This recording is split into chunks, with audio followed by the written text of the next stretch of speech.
Greetings, Dr. Beckett. Welcome to the Quantum Leap Podcast. Theorizing that one could time travel within his own lifetime, Dr. Sam Beckett stepped into the Quantum Leap Accelerator and vanished.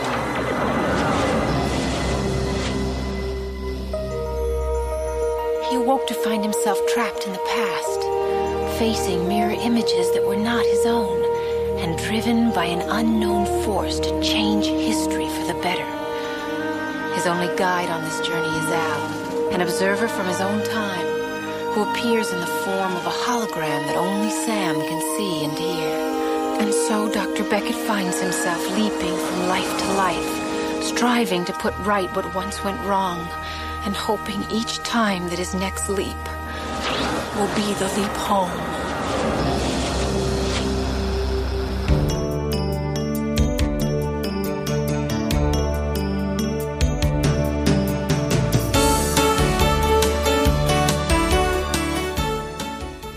You are listening to the Quantum Leap Podcast. This is episode 97, Quantum Leap, the novel, by Ashley McConnell. Hey guys, welcome back to the Quantum Leap Podcast. We read a book. Aren't we clever? I feel especially British tonight. I feel classy talking about a book. British and classy go together, right? Absolutely. Like, so smart. Like, I read how many pages? 280 odd pages of this. Woo! Look at us. It was 293 pages, 94 pages with the epilogue. Right. Matt, did you read the box tree edition or the Ace edition? I read the Ace edition. In this case, they're both identical. That's not always the case later on. In some cases, there are minor changes. But no, the only difference between the Ace and the box tree edition is the box tree one does not advertise Bill Shatner's novels at the back. Ah, yes. I mean, we do have some sweet, sweet Tech War ads in the back of ours. And yes. We'll teach the children about Tech War. The Quantum Leap novels will. Now, what I can do with my box tree edition is cut out the back page, for it is also an order form where I can order the behind-the-scenes guide to the Avengers for $12.99, various prisoner novels, and the next two Quantum Leap novels as well for $3.99 each. Oh, yeah, wow. Better get on that before they're all scooped up. I know. It's 50p postage, though, and I can send a postal order if I wish. That's one for the old-timers in the audience. That's hilarious. My Chris Claremont and Tech War pages are also order forms. However, they're on the same page, so they would have to turn it around at the clearinghouse to make sure that you weren't ordering two. But did people really just damage books back in the 90s in order to place orders for them? It is funny now that we're on the same. Hey everyone, this is Chris. This is Allison. This is Matt. And welcome to the Quantum Leap Podcast. If you couldn't tell, today we kick off the Quantum Leap Book Club with our review of the first book of the Quantum Leap novel series, Quantum Leap. The novel also releases Carny Knowledge in the UK. The book is by Ashley McConnell. And of course, the first thing that we zoned in on was the fact that A, yes, we read a book, and B, that there are these neat order forms in the back. Now, this is really a relic because, Matt... We are clearly so unfamiliar with books that we're talking about. They're bits of paper bound together between slightly thicker bits of paper. Let's talk about that for a while, guys. It's like it was a tree, and now it's a story. Why isn't this round and rolled up? I'm so confused. For kids that are always on the Twitter, paper was a thing we used to use. We were reading books, not on our Kindles. You're so analog, boomer. Sorry, Chris. Don't even. You're talking about these order forms, and they are fun to look at, but I recall when I first got into Star Trek books, I mean, that was sort of the template for the Quantum Leap novel series, the Star Trek book series, and I remember seeing an ad in the back of one of those for a technical manual called Chekhov's Enterprise, and I guess it was basically how you were supposed to navigate a Constitution-class starship. And I remember saying, I really want this book. And I think on the order form, it's like, $250 or $350. That's how long ago this was. And I said, but I don't want to rip a page out of one of my books. I don't know about you guys, but I'm a lifelong reader. I love books. I have a library. My books are almost pristine. I don't crack the binding when I read them. I make sure that the dust jackets stay pristine, and I'm really anal about them. So when I took out my Quantum Leap novel series to reread the books, they all look brand new. I mean, they're in mint condition, and I love it that way. I couldn't imagine ripping out a piece of paper out of a book. It's almost like sacrilege to me. Am I the only book geek in the room? Oh, Chris, I'm so sorry. When I started rereading this book, I didn't have the bookmark handy, so whenever I had to stop for the night, I was folding down the corners of the pages. No! I'm so sorry. A page folder? What kind of animal? All right. Matthew, I don't even know you anymore. We have to end this podcast. I'm terrible. No one's allowed to do that to my book, and I'll never do that to Foreknowledge. Well, not that you'll know. Yeah, it's funny. Allison and I were having this discussion offline when she was showing me her copy, and I had noticed how worn it looked.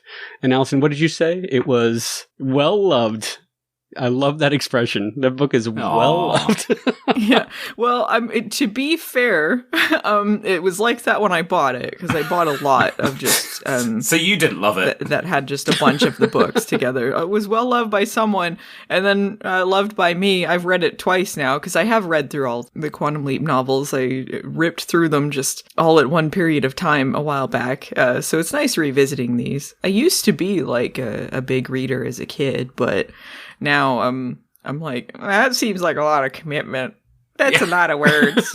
Same. I was such a reader as a kid, and I'm bringing Zach up to be a reader as well. I want him to do better than I did. But yeah, now I'm just like, or I could just sit in front of a film and half concentrate on it while I browse Facebook. That seems much easier. But we are doing a lot of reading on all the social media that we all take in, or articles that you read online. They're just not in paper form. You might be reading a lot of stupid writing if you're just reading the social media, but you are doing some reading. So I guess. I'm a huge, like I said, fiction person, and having novels has been just part of who I am since I can remember. I just fell in love with reading when I was young, and I never stopped. It wasn't even a hobby. It was just a part of life. So to be able to revisit this, I haven't read this novel since it first came out. I don't know how many years ago now, probably almost 30 years ago now. So it was fun revisiting it. And speaking of revisiting, because this is the inaugural episode of the QLP Book Club, and we are going to be talking about the QLP novels at length over the next several shows, I got an interview with Quantum Leap novel series editor Ginjer Buchanan. She was the editor in charge of the novel series at Berkeley Publishing. Ace, Berkeley, I think they're Penguin Putnam. Eventually the novels became Boulevard, but Ginjer was behind it all. How'd you get that connection? I kind of knew her from way back when, when I dazzled her with my smile and my talent and my writing, and I sold a little book called Foreknowledge. So yeah, I've known Ginjer for quite a long time, and it was great reconnecting with her.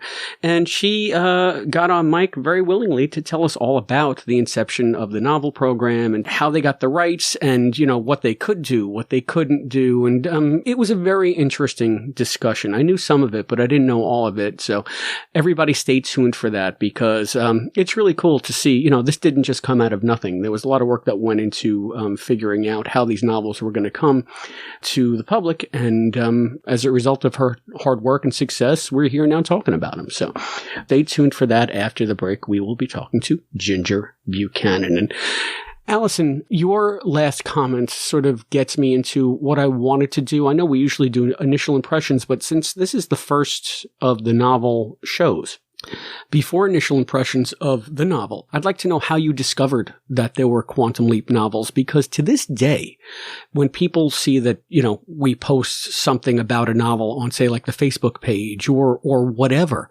people are like, oh my God, there are novels? I had no idea there were novels. So I don't even know that it's general knowledge that there is a Quantum Leap novel series. How did you come across it? Man, I got no story there. I genuinely, I don't remember. I mean, I was big into Quantum Leap fan fiction. It probably sprouted from there. And I just wanted to read more of it and I bought a bunch of them online. So I don't know. I don't really have a story for how I discovered them. I just really enjoyed them. I mean, to varying degrees. It's like any episodes of the show. You like some, you don't really like some other ones. But what I really liked about them is that in the novels, it really opens up opportunities that you don't get on the show. You have like a lot more time to explore things at the project or the ins and outs of things, tell stories that wouldn't be on the show and maybe you wouldn't even want to see on the show. You're just like, I just want to see kind of a what if. This is kind of cool, but maybe not in filmed form. So I like that they're kind of experimental in some ways. That's cool. How about you, Matt? How did you discover the novel series?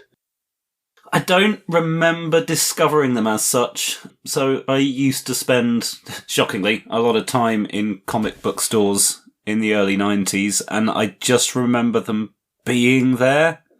I remember The Wall coming out, and I bought that when it came out, and I hadn't bought any of the ones previous to that, and I didn't buy any more after that, until I came to research for Beyond the Mirror Image, and then I bought and read the whole lot. Did The Wall turn you off of it, or you just didn't pursue it any further? No, I quite liked it. I just, I was reading all kinds of different stuff when I was a teenager, and I wasn't that much into Quantum Leap. It was just, it was like, okay, this looks kind of cool, I'll give it a go.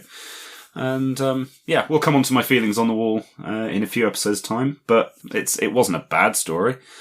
Just wasn't enough to hook me in and make me want to read all of them, which is good because obviously they got harder to get hold of in the UK partway through the run. Well, it was much more momentous for me, I guess. Maybe that's why I wanted to ask you guys, because for me, this was like a turning point in my life. I was in Missouri at school, like most of my Quantum Leap stories, it begins in Missouri. And I was at a mall. I used to go to the bookstore every couple of weeks when I had some spare money, finally. And I would just go and browse in the science fiction section. And I saw Quantum Leap, the novel. They had it like front facing. It must have just been released. And I just stopped in my tracks and I said, no way. And you gotta realize at this point, I literally, maybe about a month before this novel came out, had just finished writing Paradox. So when I saw this, it was a foregone conclusion in my head. Quantum Leap novel series. I am going to be a Quantum Leap author. End of story. Done. Finished. That's it. Oh, man. Yeah, so it was really like a heart-stopping moment. What an origin story. Yeah. So I do have definite impressions about Quantum Leap, the novel, but I want to get your initial impressions first. And if I can, and maybe it's the same, but since this is the second time that all of us have read it, when you first read it, how did you like it? And has that changed on the subsequent reading? Allison. I think it's fine. I think it's a solid starter book. Like, I wouldn't want anything too crazy for the first novel that they published. I think like it would be kind of like an average episode of Quantum Leap, I'd say. I don't think my opinions really changed. I think I thought that when I first read it, because I knew vaguely what the other plots would be, and I was like, this is fine. Okay. How about you, Matt?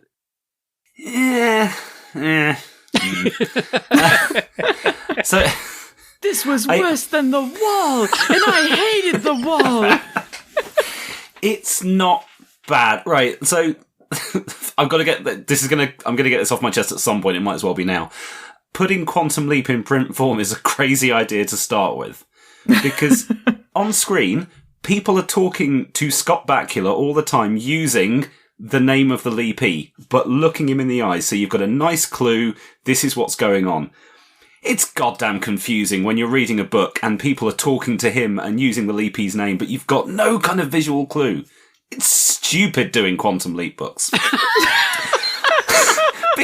because it's so hard to keep track of who's who and who's talking to who.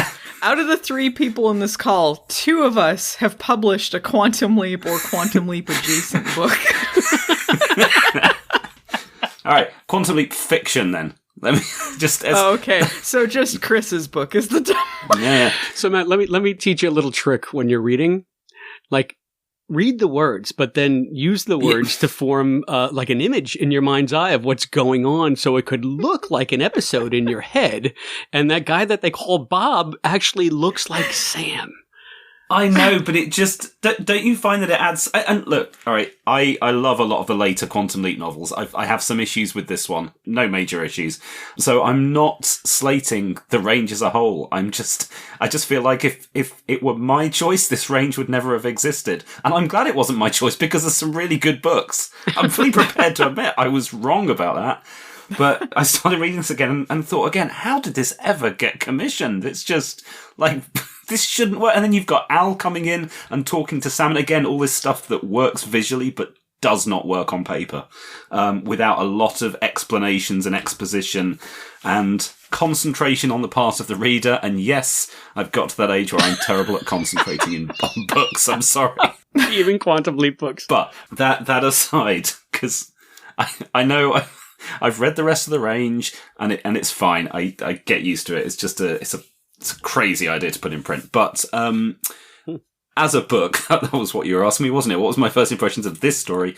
It kind of feels like an average season 1 or first half of season 2 sort of episode, even though this was written like season 4-ish, I think this was published, or season 5. It was later in the show that I thought it would be.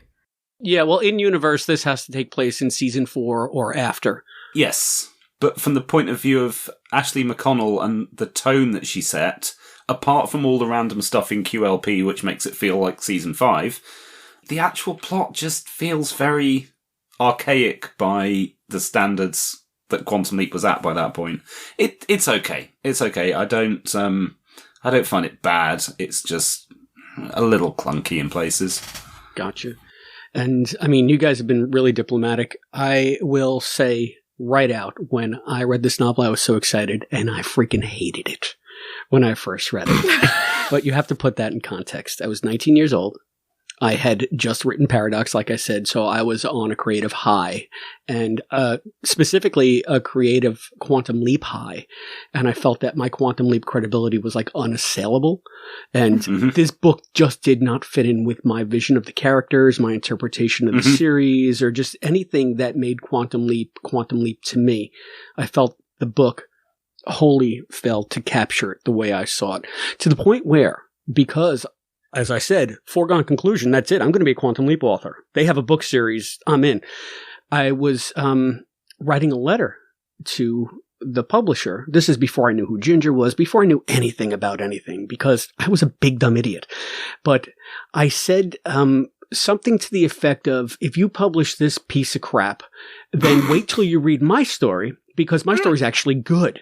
And did you really say that? Let's put it this way. I had a letter drafted to that, not that crude, but I was having somebody read it, just to proof it, because I was, like I said, I was a big dumb idiot, and I was obnoxious. You were 19, right? I was 19, yeah. Name a 19-year-old who is an obnoxious and self-assured. Oh yeah, we all sucked at 19. Yeah, we all own the world at 19 and fuck everybody else, but they told me, do not send this. You're shooting yourself in the foot. They'll never publish you. And I said, what do you mean? But they don't get it. I get it.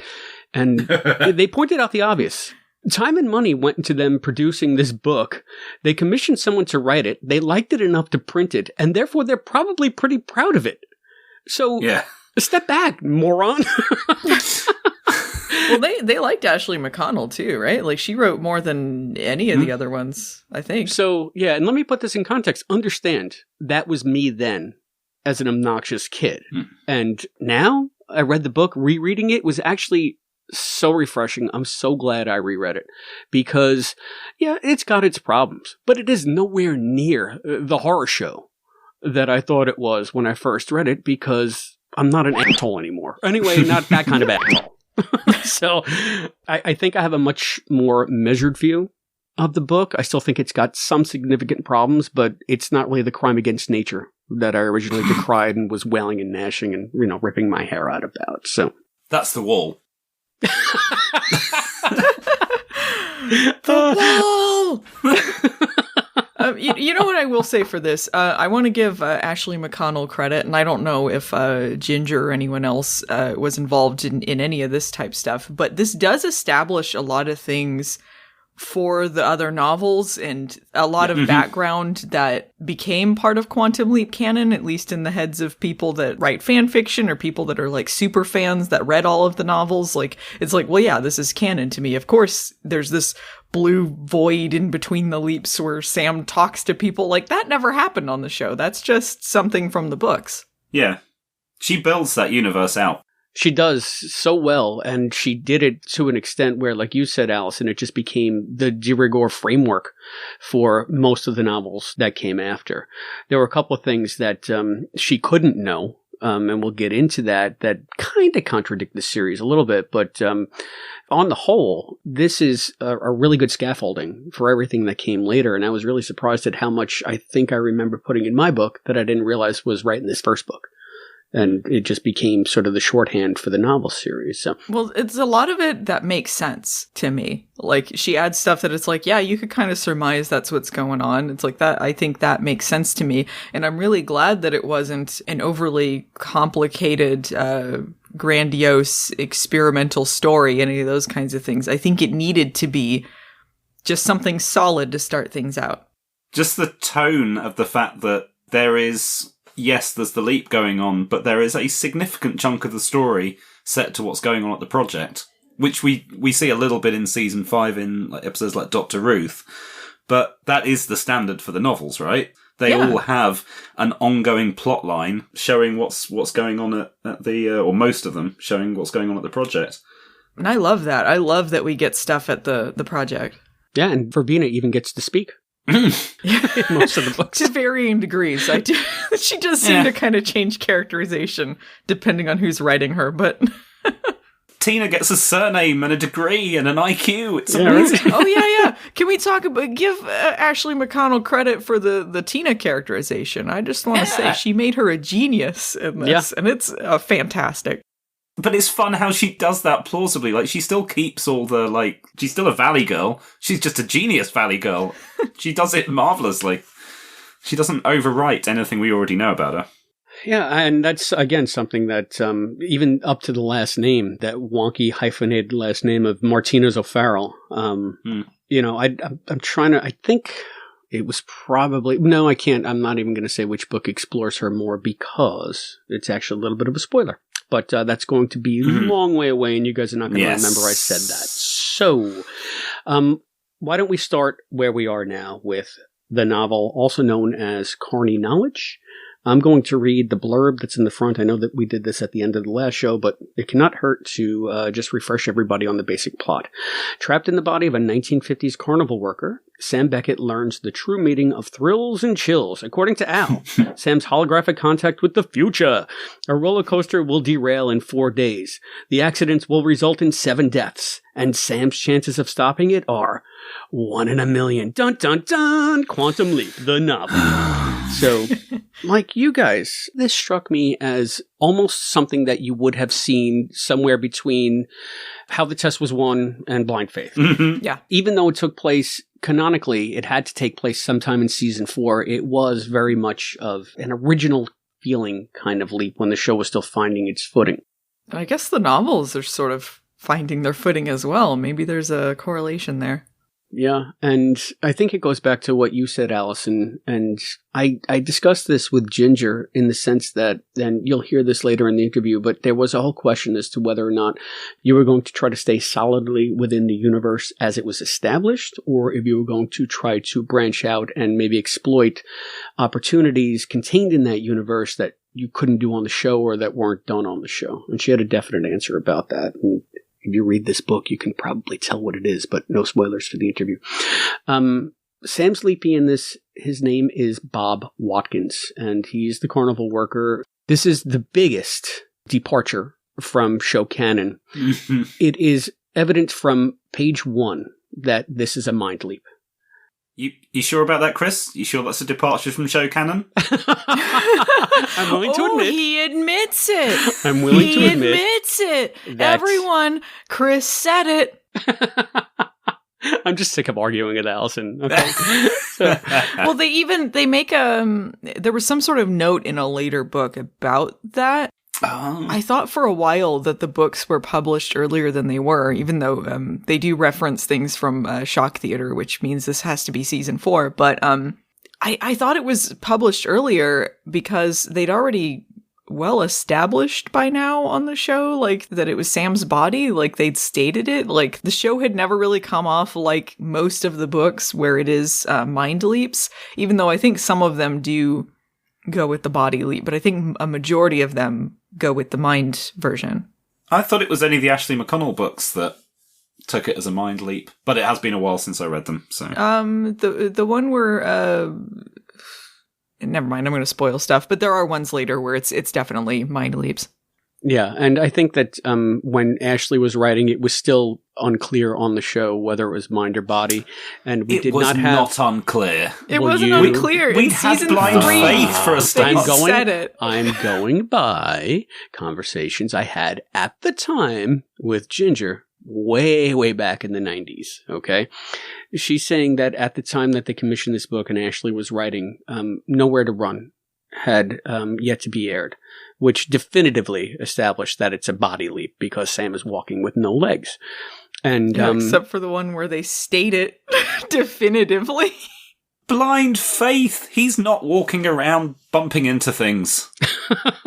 There are definitive answers, but I could see how people would be confused now and back then. Yes. But especially back then, because like you just have like tapes to go by. It's not like people are like binging the series. Yeah, and that's so, the other like, thing, I you get guys. That. Yeah, you have to remember that a lot of this was done primarily on memory and maybe reaching out to fan communities that had this stuff on tape, and you couldn't just like go and rewatch the entire series or the entire first season to get the answers for this. You just sort of had to go with what you remembered.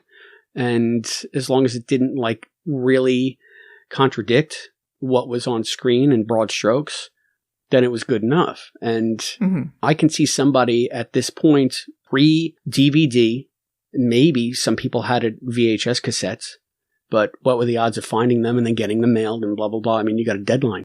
Yeah, and they'd only released a select number of episodes when they did the tapes as well. Exactly. So, I mean, Shock Theater was one of them. And The Leap Home was another because I had both of them. So she might have just had Shock Theater to go on. Maybe that's why Shock Theater plays such a big part in this book, because it was one of the tangible things that she could get her hands on to ground this in the series more for the fans than just for the casual reader. But yeah, I thought it was really interesting that when Sam looks down, when he leaps in, that he sees Bob's withered arm, because in the book, Bob had suffered polio when he was a child. So the right side of his body was weaker as a result. I guess maybe he had suffered some muscle atrophy as a child that affected him for the rest of his life. I thought that it was neat because when he looks down, he sees dusky skin from a suntanned arm and a hand that looks slightly shriveled. And that is not something that I think I ever considered when I was thinking about Quantum Leap. What does Sam see when he looks? Does he see his own hand? You just assume that he sees himself because we see him. Well, I mean, he sees himself because there are times where he would have noticed he was pregnant or he didn't have legs or any of those other things. Like, I think like or if he was a child, like I think he would have noticed before he sees his mirror image. And that's why he's always looking for his mirror image, because he can't see anything but himself. Yeah, and if you recall in Nowhere to Run, Al is right there when he leaps in. Sam, don't get up, don't get up. And then he points to the mirror in the ceiling, and Sam looks up and sees that he's a double amputee. So I guess the assumption is that he would see his own legs. It was a wrinkle that I had never really considered. I think they touched upon it in What Price Gloria when he was Samantha for the first time, especially Al's reaction to his appearance. But again, at that point, I hadn't seen What Price Gloria. I hadn't started watching the show until 8.5 months. In What Price Gloria, he does try to check his chest out, though. Like, he starts looking down. He's looking in the mirror and he starts looking down. So that's like, does he? Would he see boobs there? Maybe he sees them in the mirror, looking to see if he sees them when he looks down. Yeah, maybe he's like, oh, do I have boobs? Who Al sees seems to change after What Price Gloria. But, right. Yeah, I mean, in the series, we don't get much definitive on what Sam sees, but Al, it's quite clearly spelt out.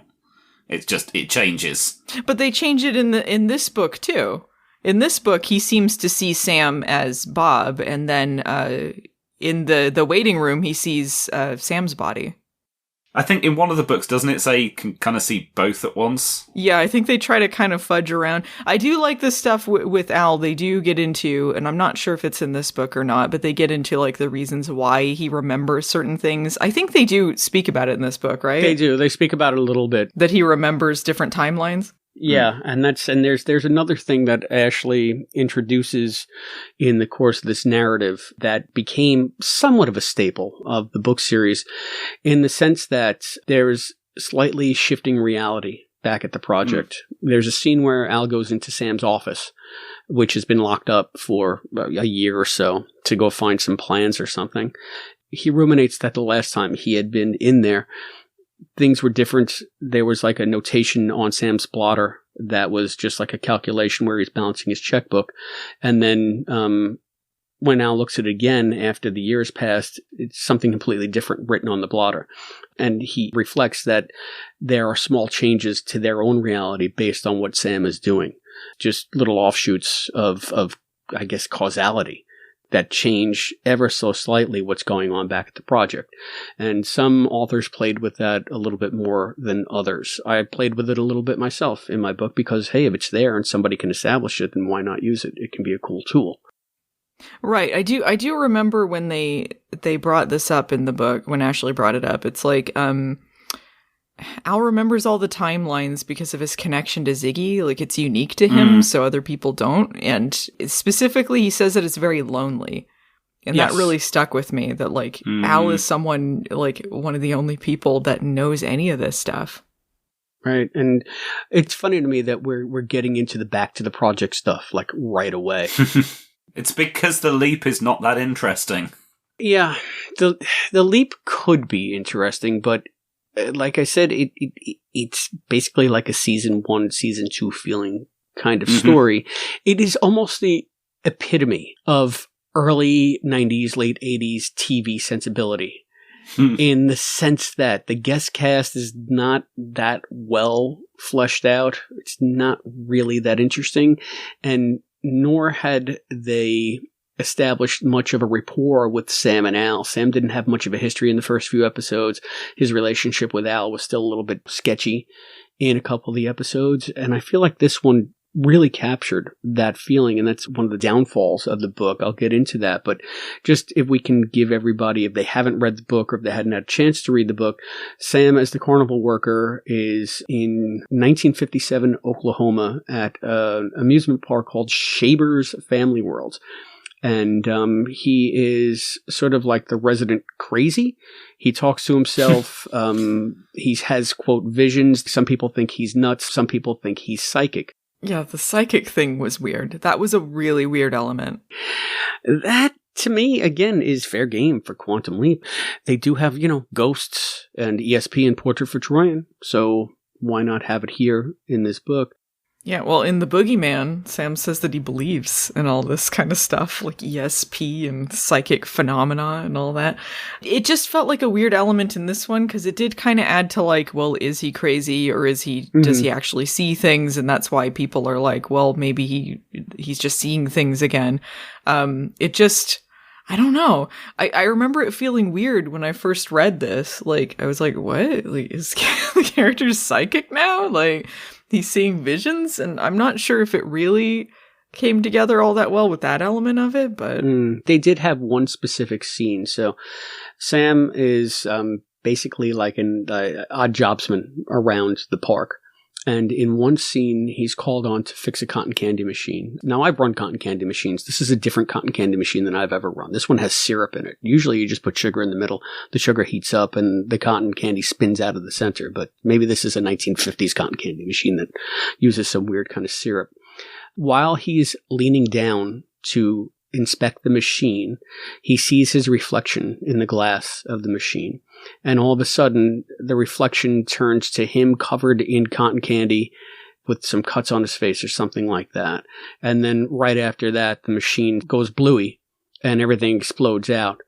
And, he raises his arm to cover his eyes and he's covered in like cotton candy goo. And, got some abrasions from the thing blowing up. So that was the one scene where they say, yeah, this guy is psychic. And Sam is sort of psychosynergizing with that aspect of him because he just had a psychic flash.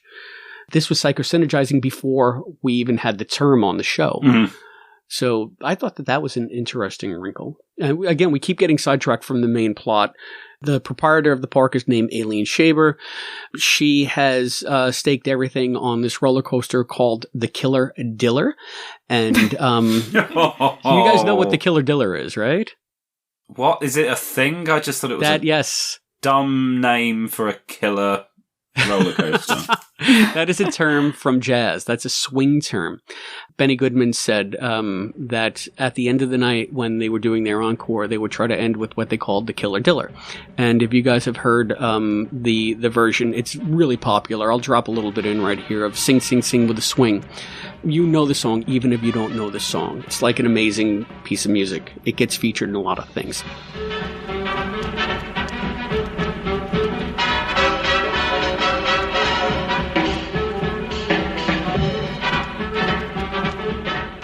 It was nice to see that they called the roller coaster the Killer Diller because it reminded me of Sing, Sing, Sing with a Swing. Was that a 40s thing? Like, I feel like Diller was a 40s phrase. Killer Diller. Well, I think Killer Diller, it was probably just a rhyme. I don't think Diller is a specific thing. I think they just said the Killer Diller, Killer Diller, because it was just hip, daddy-o. So, but against all odds, he's got to stop this ride from opening because somehow there's an accident where 8 people are going to die. And he, as someone who is maybe an outsider in that community, is already going to have a hard enough time convincing people to take him seriously. Well, if he doesn't stop it, like, he also risks Bob going to an institution, which is another wrinkle in the whole thing. He's supposed to stop it without getting Bob committed. So that's why it's not very easy. Right. And it doesn't help that the guy McFarland, who designed and built the roller coaster, is mocking him at every turn and being just a general dick. There's a guy named Jesse, who is one of the carnival workers, who's disgruntled because he thinks that the roller coaster is too expensive and it's going to break the park and the park is going to have to close down. Turns out that the park is on his ancestral family land that his family owned, I guess, for 20 years before they stole it from the Indians. And of course. But he's sort of disgruntled because he sees it as his legacy and he thinks that she's running it into the ground. And of course, there's the requisite 4-year-old girl that's always chewing on her fingers that can see Sam and Al and is way too freaking smart to be any kind of 4-year-old you ever met. So. He's an angel. Did I'm concerned that this is going to be one of those things where I ask a question and you guys are like, did you just miss a whole bit? Was there any point to her and the fact that she could see Sam and Al? None that I could discern. No, she's just there to be precocious. Usually there is some kind of, like, I was waiting at some point for, like, while Sam was locked up, Al was going to go to her and say, quick, go and tell everyone to get off the ride, or something. No. They did not. She was just like the Chekhov's gun that stayed in its holster. She was there to play with Kat and be cute. I did like some of her interactions with Al, though, because I do think Al and kids make for good scenes. And she's like, oh, I like him. Yeah, I like him, too. And she says that Al looks like a clown in his outfit. That was kind of funny. Better than Abraham Lincoln. That's just a white man. Yeah, I mean, I couldn't figure out why either. I think that maybe that they were putting that in to introduce this wrinkle of the universe that maybe general readers or casual fans might not have remembered or known about, so that you could establish that broader world maybe for later books. It's a nice enough facet. It's just we're so used to when that comes up, it actually being a relevant plot point. It seems unlike Quantum Leap for it just to be there just for the sake of being there. It's not a bad thing, just very different. Well, I also think that I hate to get into story weaknesses right away, but the Bessa plotline kind of points out, I think, what is one of the main failings of this book is that it had a lot of useless plot. There is a lot of pointless dialogue, a lot of scenes that go in circles that don't really bring the story any further. And all the stuff with Bessa just seemed like, okay, well, I have this treatment for, say, a Quantum Leap script, but I have to fill this out to a novel that's a certain word length. It's building the world around him. Who are these fun characters? You don't want them all to be the killers. Potential killers. I was going to ask Matt about that too, but usually when you're building a world, you sprinkle in characters that somehow drive the narrative forward. And it seemed to me that a great deal of this book did nothing to drive the narrative forward. Like they set up Sam's mission and then it spun its wheels for a great deal of time. Yeah, people had meetings and then Sam was like, I'm depressed and scared. What do I do? I've tried nothing and I'm all out of ideas. But I wanted to know, Matt, because you are especially hone in on this when it's the series. You're like, golly, who could the killer be? Yeah, I mean, in this one, I genuinely felt that we had a couple of viable candidates, and there were some pretty okay red herrings, maybe. Who it ended up being was ridiculous. But that's the thing, yeah. When you find out who it is, it's like, huh, okay. I mean, we can spoil. I mean, we got to assume that everybody's read the book. And guys, if you haven't read the book, I mean, stop it right here and read the book, because it turns out that you'd think that it's Jesse the whole time. And I thought that it was Jesse the whole time. And yeah, he writes all these silly notes on the blueprints, like, impossible! Not having read the book in 30 years, I completely forgot who the bad guy was at the end. So the reveal was kind of neat. I enjoyed that part of the book. And I think that Ashley set up Jesse convincingly as like a red herring, as a sort of bait and switch, because surprise, surprise, it turns out to be McFarland, who built the roller coaster, who apparently has a blood fetish and thinks that people don't understand the machines that are around them and therefore they deserve to die. Question mark. He just likes killing things and people. He's just a killer guy. He's a killer diller. They keep cutting to, for lack of a better word, there's these sections of the book that are just the killer's POV, so you don't know who it is. It's just these kind of mad thoughts and random memories and things like that. And it's McFarland. And there was this line in there. It was ridiculous. This is like the most ridiculous sentence in this whole thing.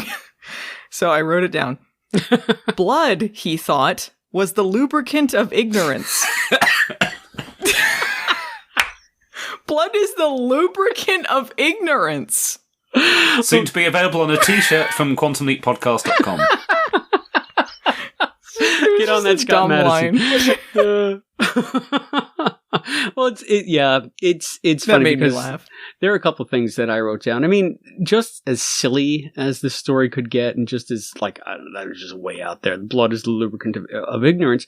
There were some strengths, and I feel like it's so easy to come in and talk about the stuff in the book that doesn't work, and it's a lot more fun to do that too. I mean, let's just be serious. But I want to give the story credit where I think I saw some credit due. And then I'll get into trashing some of the stuff that I think didn't work. But I could see the leap in my mind's eye like I would have on TV.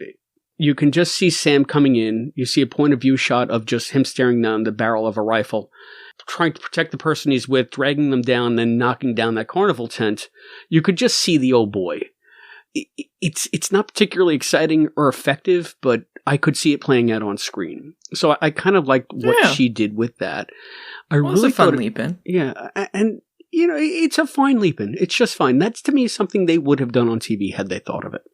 Yeah, no, I thought it was fun. I like the idea that he's like in this totally non-dangerous situation at a carnival, and then he's thinking like, well, there's a gun. I got to protect this person. Right, and then everybody's pissed off at him, and he somehow wrecked an entire carnival tent just by falling down, but okay. I mean, I get that, but... He fell into it, and then he spun around, he's like, ah! He didn't know what to do, and then things were flying everywhere. It was crazy. He broke his little ducks, right? Then after, they sort of clean the tent up, instead of looking for a mirror, the first thing he does is go to like an old-timey photo booth and gets a sepia print of the Leapee. And that's how he sees who he is. That seems like expensive and a long time to print that out. 50s. If it's a car, no, I think that they had brownies back then. You could do a Kodak back then. I'm not really sure. I'm not really sure if that tracks. We'll have to see. If there are any camera experts out there listening, let us know if that's an anachronism in this book. You know the radios, but you don't know the cameras. No, sorry. Yeah, I can only have one mania. I apologize. I don't think there were any radios featured in this novel, so can't help you with the camera stuff. But I thought that regardless of whether or not that tracks for the time, it was an interesting way to go about it instead of just a standard mirror shot. And the one thing that I really thought worked very well in this book was Sam's PTSD over shock theater. Yeah. I was kind of surprised how much shock theater came up in this. But I guess that's one of the things I appreciated about the novels and about this one is that they're able to bring up this stuff, just Sam's thoughts that wouldn't necessarily be brought up on screen. Like you can surmise in some episodes, maybe Sam's thinking about shock theater or some other thing, but he's not necessarily going to be like, this is just like that time in blee, blee, blee, blee, blee. Right. I feel like there were some times where it was like, he's vomiting in a toilet because he's just so traumatized by this whole thing. Maybe it's like really fresh after it, but it feels like it's like, he's really traumatized about this. Yeah. And I really, think that was where the tension in the novel worked, because it was where you felt Sam personally and his fear of Bob being committed, and by extension him being committed, because if he doesn't succeed in stopping the accident, he doesn't leap, and therefore he shares Bob's fate. And just the thought of going back to that environment. What I loved about that part of it is that it didn't stop, like you said, Allison, like they might have in the series, like when before they had the saga cell, they would have Sam doing a little litany of what it was like to be leaping. Well, I was in a really hot spot in the electric chair, but woo boy, good thing I leaped from the frying pan into the fire. And then he's like in Disco Inferno or something. And she didn't do any of that. All you see are just these snippets of flashback that as a fan are shock theater. But they never have Al say, oh, Sam is going back. Do you remember that time when he was in the asylum and we were losing contact with him? And they never did like a little synopsis of what shock theater was. They just left it there. And if you knew what it was, then it enriched the story. If you didn't know what it was, maybe go out and find the one videotape that exists of Quantum Leap that's on the market at this time and see what it's about.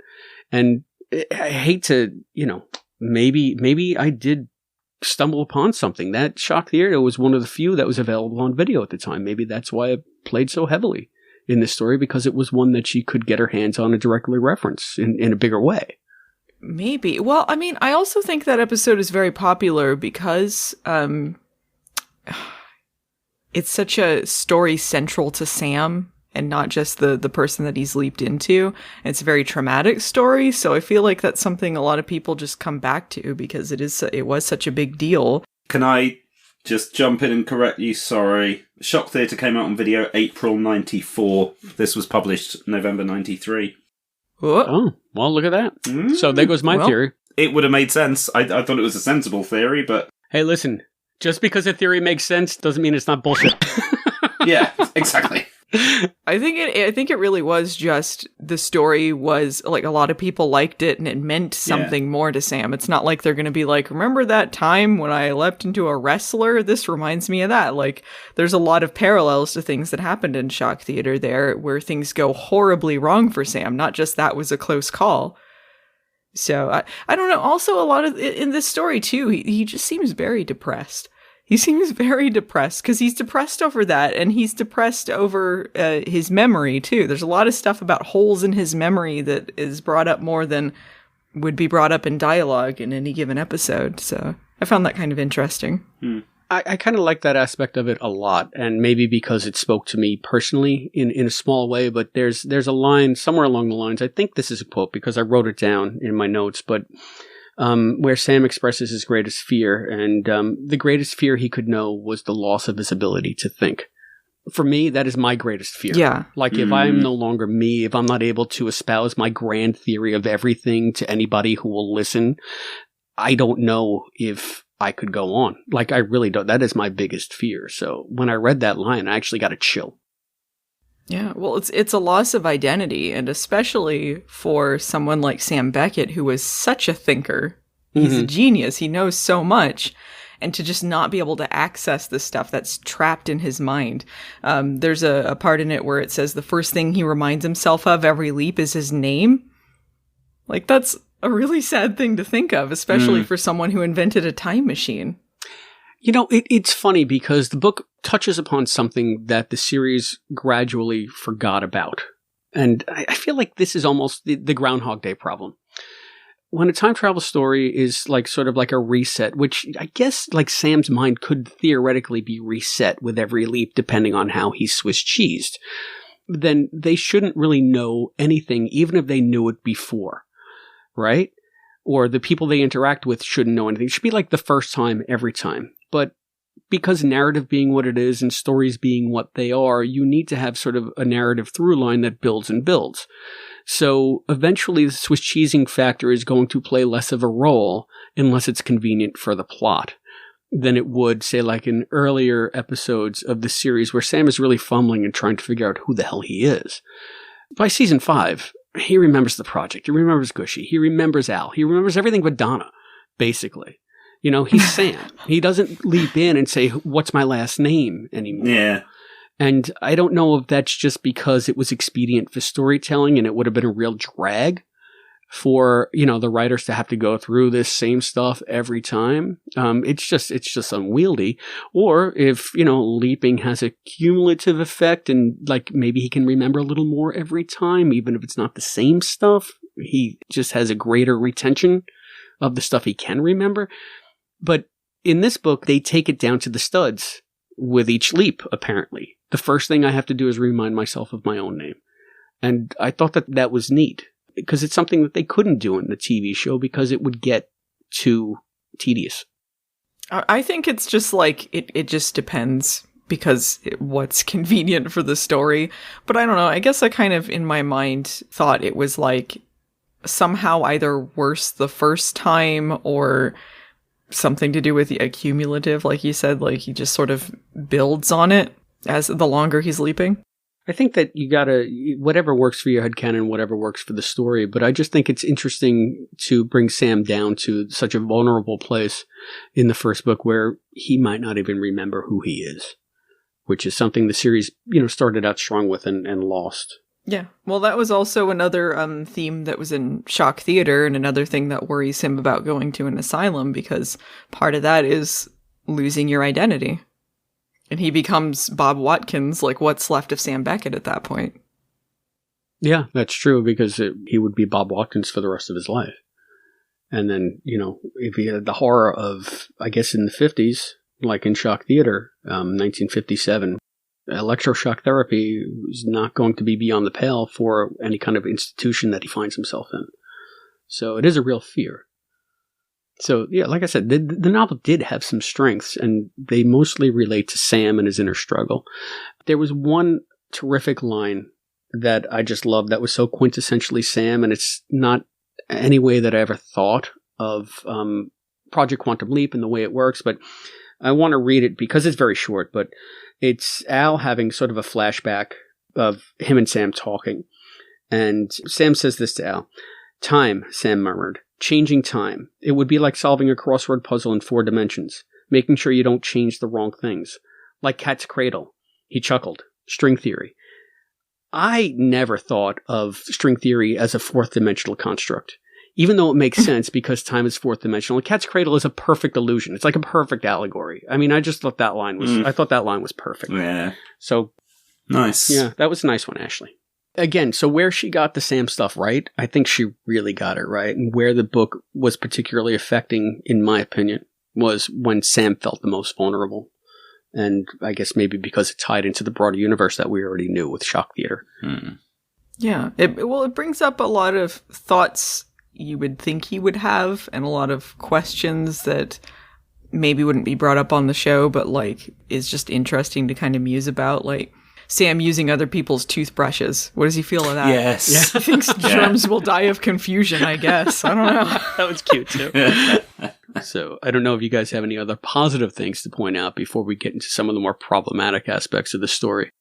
I mean, I think really the weakest element to me is the leap portion of it. And I don't even really think it's that weak. I just think like it's pretty average, but there was a lot of other stuff building up. Like I think the stuff at the project, whether it contradicts what's going on or not in the show, or things you're like, I don't know about that. Like it still builds up the world in the books in an interesting way. Yeah. So I have like a lot written down about the project, not as much about the leap part of it. And to be honest with the leap part of it, when I'm reading books, I do learn visually a little better, so it is a little bit hard to follow some stuff. I'm like, which one's Jesse? Which one's McFarlane again? Like, it is a little bit harder to follow than a show for me.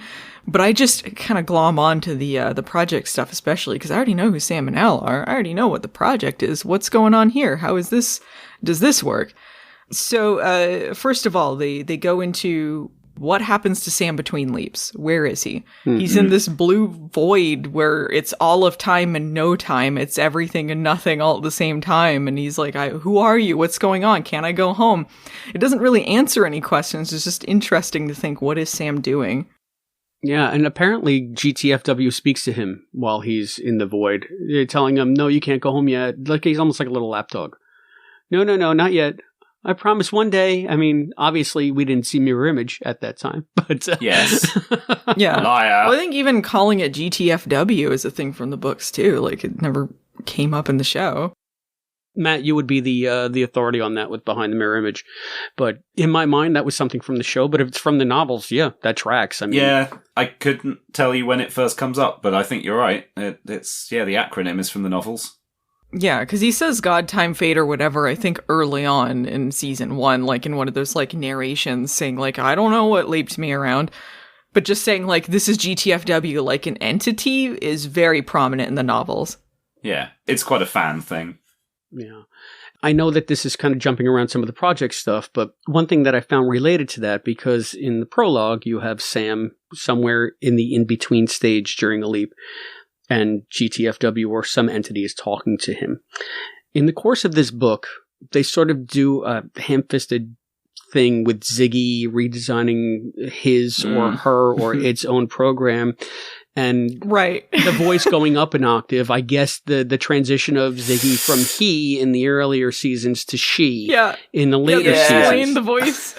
You're right. Which doesn't make sense. I know, it doesn't at all. But, I mean, that's its own separate thing. But at the very end then, in the epilogue, when Sam is talking to GTFW or it's talking to him, can I go home yet? The voice sounds an octave higher. Oh. So are we to infer from that GTFW is talking to Sam through Ziggy somehow? What? Is Ziggy GTFW? It was just an interesting wrinkle. I didn't make that connection. Maybe it has to do with, they talk about, this is something introduced in the books also, the fact that Ziggy is like an amalgam of like circuits and computer stuff, but also cells from like Sam and Al. So it's like Sam and Al's baby. Yeah, and they're referred to like his parents, like they're raising the Ziggy baby together, and so Ziggy has like personality traits from both of them. And I guess Sam had said on the show he wanted a computer that wasn't just a number cruncher. You know, he wanted it to have human traits. Yes. So maybe because there's that connection, the same connection that makes Al remember all this stuff that Ziggy would remember. Like maybe that's why Sam hears Ziggy. That's so weird. My mind is blown. I can't believe I didn't spot that. That's so cool. When it said going up an octave, and you had just had Tina, like Tina's last line in the book is saying maybe the voice will get higher, or something along those lines. It's a very deliberate parallel, and I'd be interested to speak to Ashley if that's what she intended, and to read the next 3 novels since she wrote them, to see if they explore that a little bit more. But that remains to be seen. Maybe we'll get Ashley on. So let's keep a pin in that. That's so interesting. Allison, you were just talking about like sort of the bio aspect of Ziggy. Yeah. One thing that I noticed that Ashley wrote in this is that in the accelerator chamber, where is it? Okay, yeah. Ziggy has these gelatinous biocircuits that run throughout the imaging chamber. It wasn't the accelerating chamber. So it's almost like the biocircuits. I couldn't help but think of Voyager, right? Doesn't Voyager have like bio goo that it uses for the computer? Yeah. I don't believe we heard about that anywhere in the series, like having some kind of biogel. And I don't even know if it even comes up in any of the other books. So I just find it so interesting, Ziggy having these human traits and having pieces of Sam and Al and like that kind of bleeding in. Like, what parts of Ziggy are Sam and what parts are Al? What? I love that aspect. Maybe this is the origin. It probably is the origin of Sam's white streak. No, Ashley wrote the origin of the white streak in a different one. I believe she wrote it in this one too. Or Al speculates that the white streak might have come from Sam taking some of his own brain cells, even though he would never admit it. Yes. It did, because it ties into the thing in Prelude. Yeah. So it is the reason, but there's a whole thing behind, I don't know. It's silly to me. Okay, so she elaborates on that. She does, yeah. We'll come on to that. Because Al just muses on it in passing in this book. I don't know why it's a speculation for him when you see what it is, but... We're going to need like a 4-hour special for Prelude. Oh my god, there's so much. I find this interesting too. We touched on the fact that Tina is a genius in this book. They say that she has the second highest IQ at the project. Under Sam, like, she is the smartest person there. She's the only one who understands these circuits. And that's why all this stuff is going wrong, because Ziggy is upgrading himself or themself and making things go wrong. And they can't find Tina because she's mad at Al. And the whole time, I was really annoyed because she was just like, I'm not going to talk to you, Al. I'm here on vacation. And it's like, what? Okay, but Sam's gonna fucking die or something. Something is gonna happen, and she's just like, I'm gonna fuck off from work. It's like, dude, you work there. Like, this is your job. Like, I guess she's the only one who understands it, so she can't be fired or something, but, like, real dick move, I gotta say. Al said Beth's name. I mean, that's a reason to let Sam die in the past. This is not a good look for Tina. Not a good look for Tina. Like, I'm not saying her feelings are invalid. It's just, you can't just fuck off from this project where your boss is trapped in time. Yeah, Allison, you pointed out the worst part of the back at the project stuff. That Al saying Beth's name and Tina, that's Three's Company level bullshit.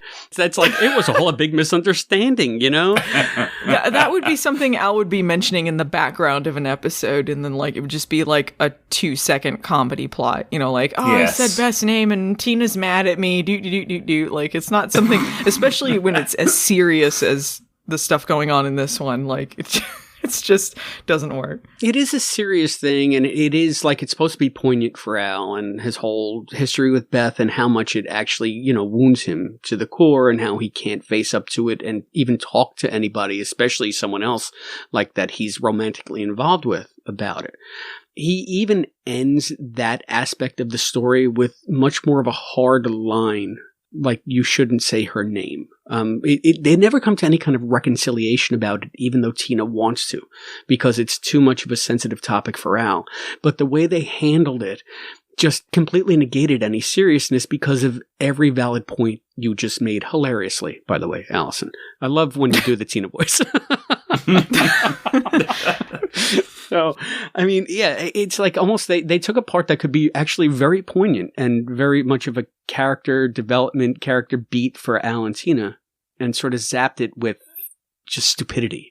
And it was unfortunate because I think it could have been something really good.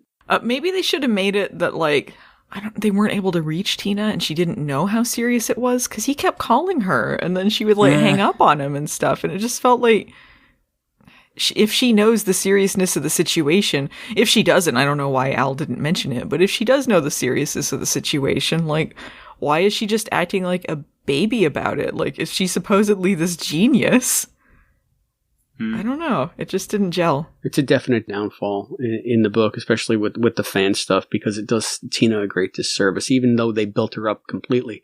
It actually builds her up amazingly in this book. She actually turns her into a human being instead of a bimbo. Yeah, she has like 2 lines in the actual show. And also, like, it's not clear in the show why she's there at the project, because we know that it's like Al's girlfriend, and I guess she's been mentioned like having affairs with Gushy and all this other stuff, so there was some capacity at the project, but it was never really clear what she did, so it was nice to see what her function there was. pulse communications technician, wasn't it? Oh, was that something they mentioned on the show? Yeah, Leap for Lisa, though. So They did, you're right. yeah, but nobody knows what that is. Yeah. Well, you know what? Pulse communications technician now. Let's just retcon this with everything we know.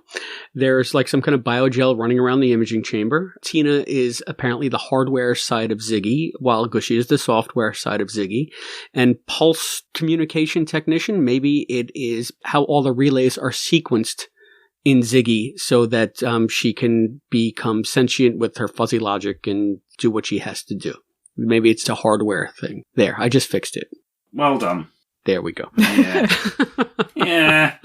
I don't know. I mean, you did better than me. I only got these tools to work with. I'm attempting to build duotronic circuits with stone knives and bearskins. No, that makes as much sense as anything. Well, we definitely know that it has to do with hardware and not software, because they make it a point that Gushy is like, I am not the hardware guy.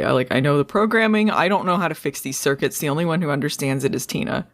Okay, so let's get into some of that, because Ziggy is having problems in this to the point where Ziggy's malfunctioning, but it turns out that Ziggy is trying to reprogram Ziggy by coming up with different hardware parameters for them to install on routine maintenance. Yeah, she's upgrading herself. But how is she producing these plans and getting them into the hands of the technician? I'm so confused about that, because they're walking around with paper blueprints at the project. Yeah, maybe she's just printing them out and then they're like, oh, I guess this is what we're supposed to be doing. I don't know. Is it just like McFly, read my facts? Maybe she's like mimicking the voice of other people, like, hey, it's me, Gushy, you need to do this. And they're like, huh, Gushy? Oh, he must have left. Well, here's some plans. I guess I do. I guess I better just tear out this thing and rebuild it. Yeah, like, hey, it's me, Tina. You need to put these circuits in. It's like all of a sudden like a HAL 9000 situation or whatever the number was. See, I was thinking more The Naked Now, but that's a less cool reference. Acting Captain Wesley Crusher. Ziggy's like, we're all gonna have ice cream for dinner. Really? Because Dr. Beckett said so. I guess. You got like Shimoda in the corner. The isolinear chips. Taking bits of Ziggy apart and juggling them. Yeah, but it's Gushy. Gushy is the Shimoda of the situation. Well, now I feel strange, but also good. Two other things that Ashley establishes, back at the project for all the fans, is what the waiting room looks like. Anyway, what her waiting room looks like before we ever saw it on screen. Yeah, it's pretty complex the way she wrote it. She wrote it way better than the show. The show is just a blue screen with a couple props. She wrote it with a budget. Yeah. Yeah, there's like a hospital room. There's an observation deck. Sam's body, quote, is hooked up to monitors. They do confirm that they shave Sam's body. There you go. Didn't I tell you that Sam has a clam squad and they take care of his body between leaps? You know what? I will eat my words on that one. They have someone who shaves Sam. Somebody's got to do it, right? I told you that his body was just sitting there as like a limp shell between leaps. There's a whole bunch of stuff. They established that the PQL members have quarters at the project. Yeah. So they live there. Whether they have other houses too, I don't know. But it's described that he has kind of a Spartan room. Mm-hmm. There's an artificial cave system. In a massive cave, yes. And that's, I guess, what Leon styles there 11 levels down, right? When Leon escapes. So the show actually tracked with that sort of that subterranean aspect of the project. It's funny because they went away from the ground level aspect of it. I believe during the original Saga Cell, when it was spoken by a man and not by Deborah, that they did show like the project facility above ground. These white buildings. Yes. They did. It could have been part of it, though. Yeah, that's what I mean. So I think that the book actually tracked well with sort of that aspect of it and then built upon that to have the subterranean aspect of it, which turned out to be canon in the show. In the giant glowing mountain? Yeah, pretty much. That the top secret giant glowing mountain. Yeah.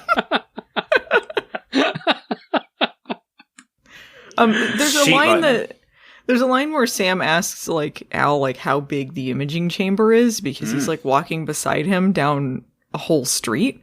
So there's kind of the question there, like, how big is it? Oh, yeah. Yeah, I wanted to get your take on that. I think that is a perfectly valid and interesting question, because Al does walk a lot in the show. How come he's not walking into walls? I don't think he ever walks that far in the show. If there's ever a significant distance to travel, he just relocates. We don't ever really see him walk that far. I feel like where I remember it most vividly, and they even put it in the Saga cell, is when he's walking with Sam in 8.5 months down the street when Sam is pregnant as Billie Jean. They're outside and they're walking down this long, long road. There might have been some shots in Unchained as well. Either way, we have seen Al walk, I think, a fairly significant, bigger than you would think the imaging chamber to be. So I'm thinking, is it like a holodeck? Like, does it have a floor that is like a treadmill, like an omnidirectional treadmill or something? Like, how does that work? Maybe it has some rules like the holodeck, where it's like they kind of like, there's the illusion of walking, but it's really just the stuff is moving around you. I don't know.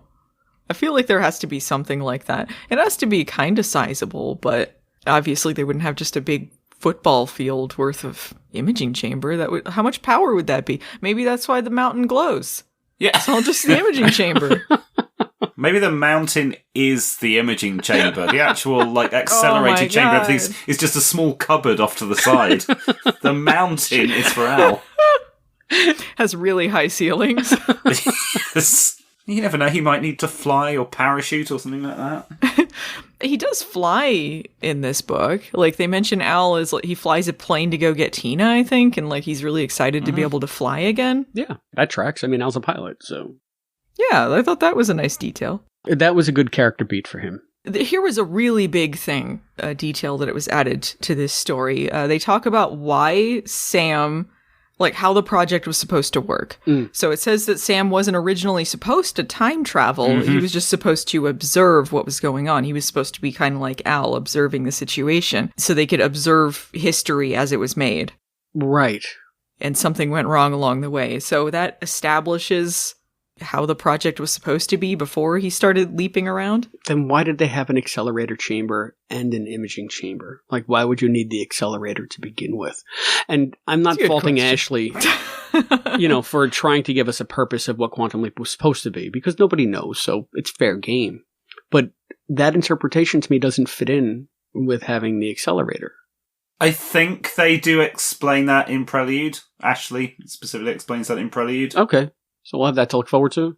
Yeah, I feel like at some point in the books, don't they get into like more of the reasoning why Sam would want to time travel, not just the fact that he wants to observe history? Yeah.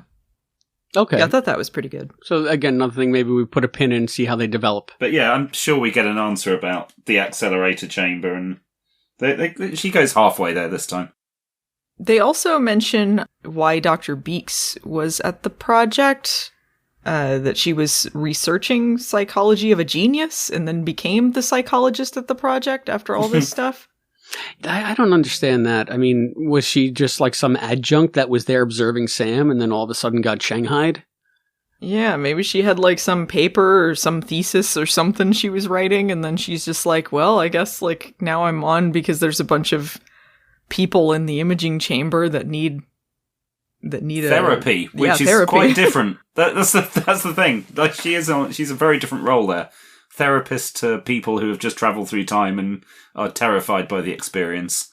It's not really the same as analysing a genius, but yeah. But I guess it's interesting because like it is kind of weird that they have a psychologist at the project. Like, why did they need one before this? Yeah, there's a lot of weird, unexplained stuff in the show that a number of the novels do try and touch on bravely.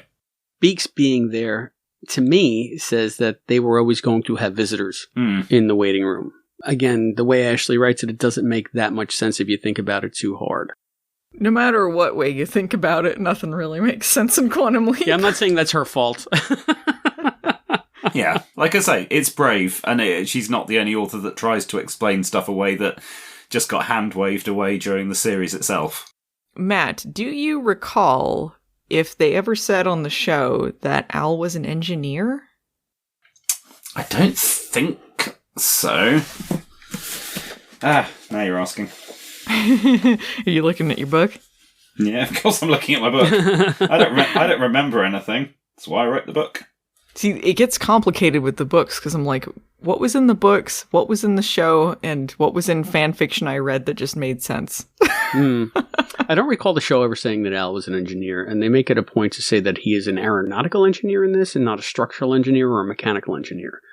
So I guess it makes sense for him to be an aeronautical engineer, being that he's an astronaut and a pilot. Yeah, I guess that makes sense. It just feels like it would have come up more on the show, but then again, he did everything on the show. Yeah, exactly.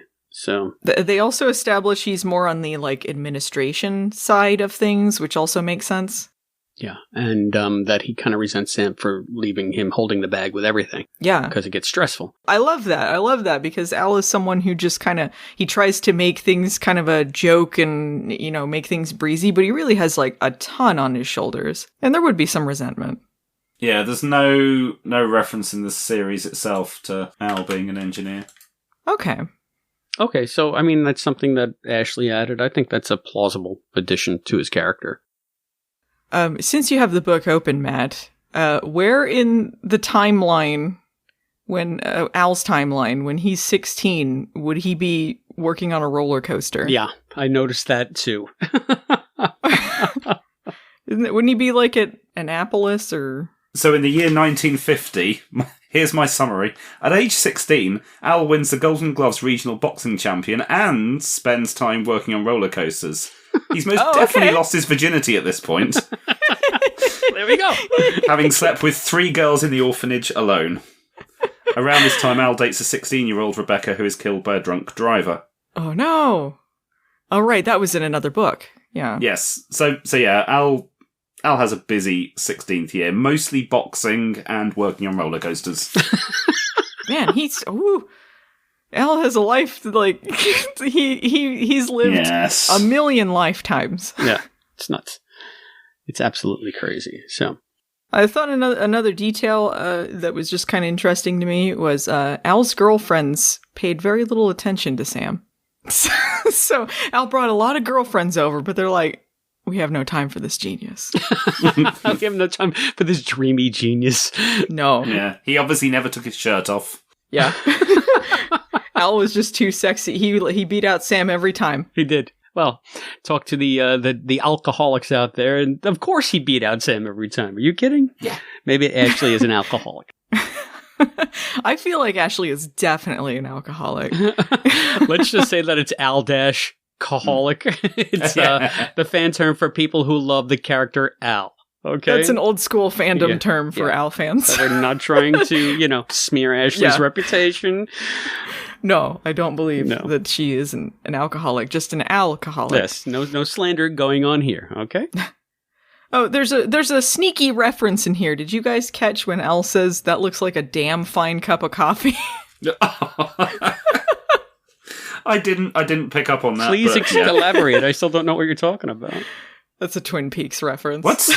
Oh, God, but I wouldn't think Twin Peaks if I'm thinking Quantum Leap. Chris, where were you in the 90s?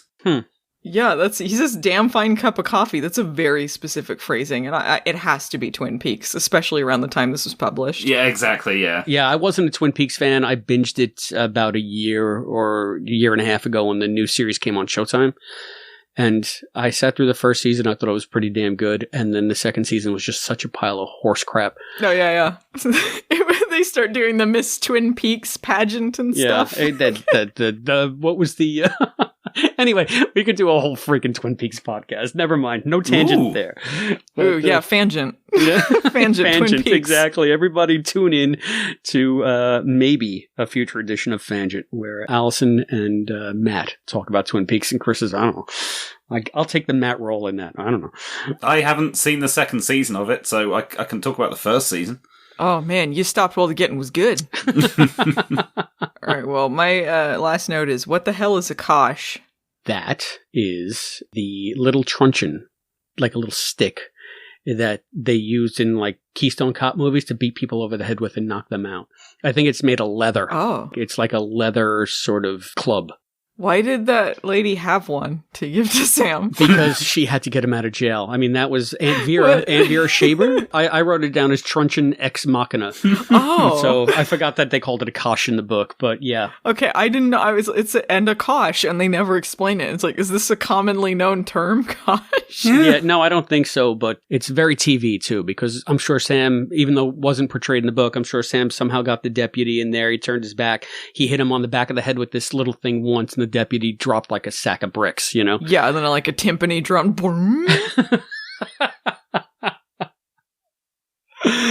So, yeah, I mean, that was one of the weaker aspects of the story. And if you guys don't mind, I do want to get into some of the story weaknesses because they are significant. Sam being largely ineffectual in this for most of the book. He's not very driven. He seems very aimless. I think, Allison, you had mentioned that when we first started.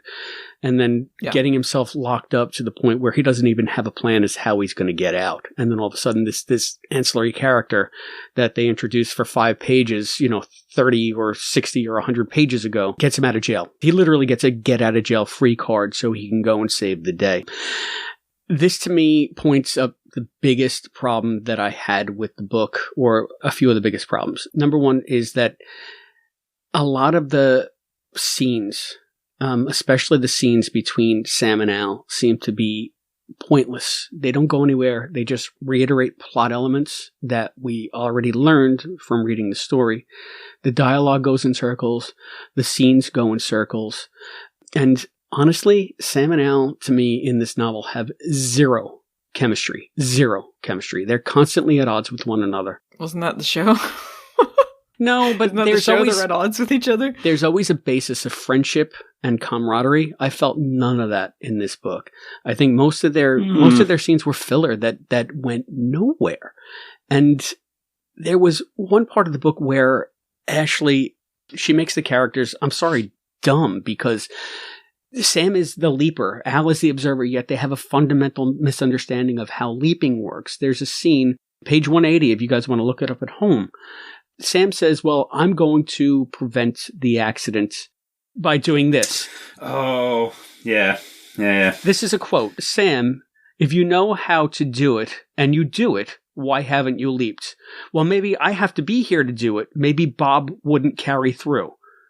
What? Yeah. Like, Sam can't just have an idea to change something and then leap. Like, he's got to be there to change it. That's the whole point of the freaking show. Like, why would Bob know what to do when he gets back? He just sends him a psychic message. Here's what you do. Yeah. Every leap would be so quick. Just, figure out the resolution, leap out.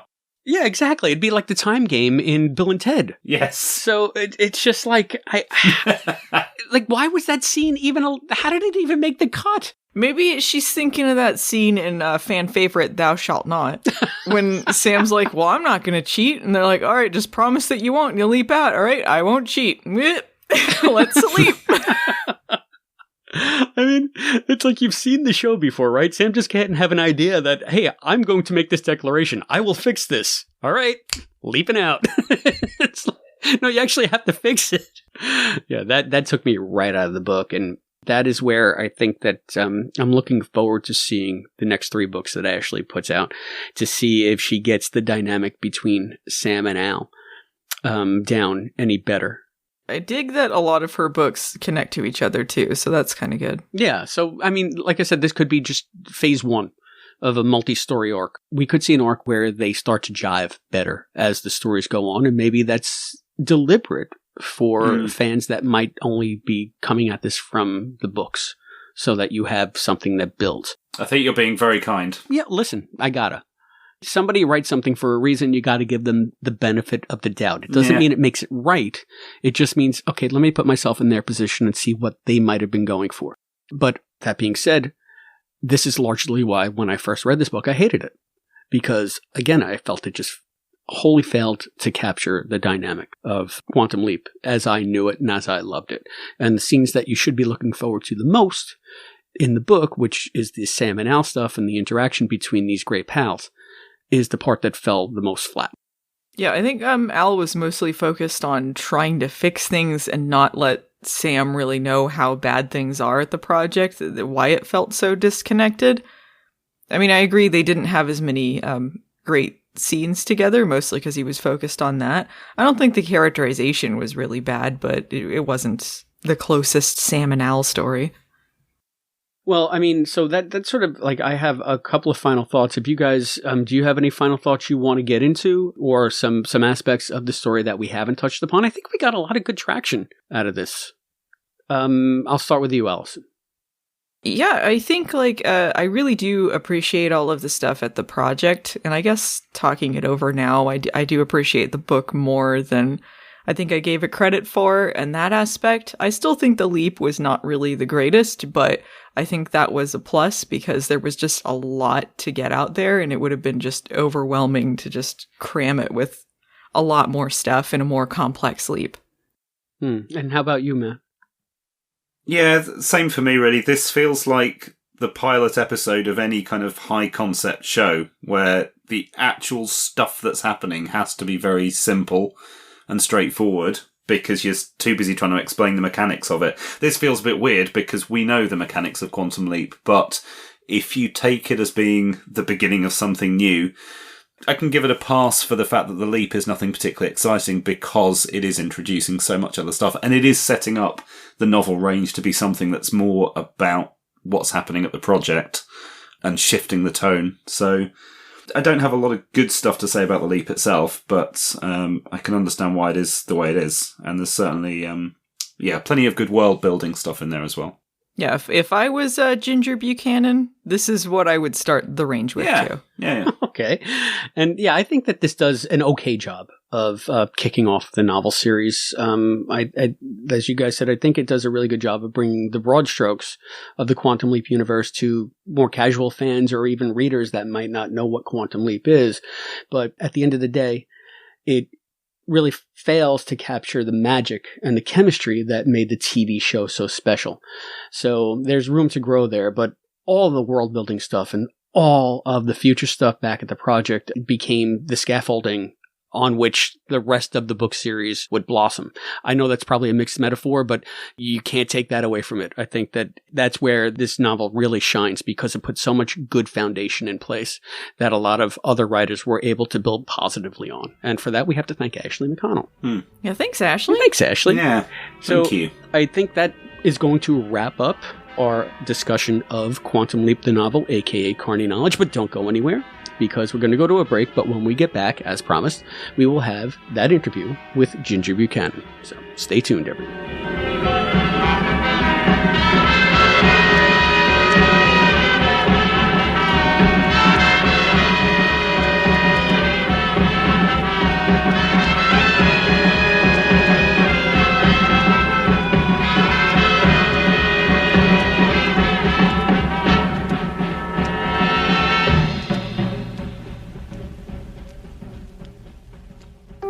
On the latest episode of Fangent. Fangent is what we talk about when we're not talking about Quantum Leap. I'm talking about the wonderful game Animal Crossing. Oh, it's like Angry Birds? I was getting drunk in London. Lucky! I know, it was brilliant.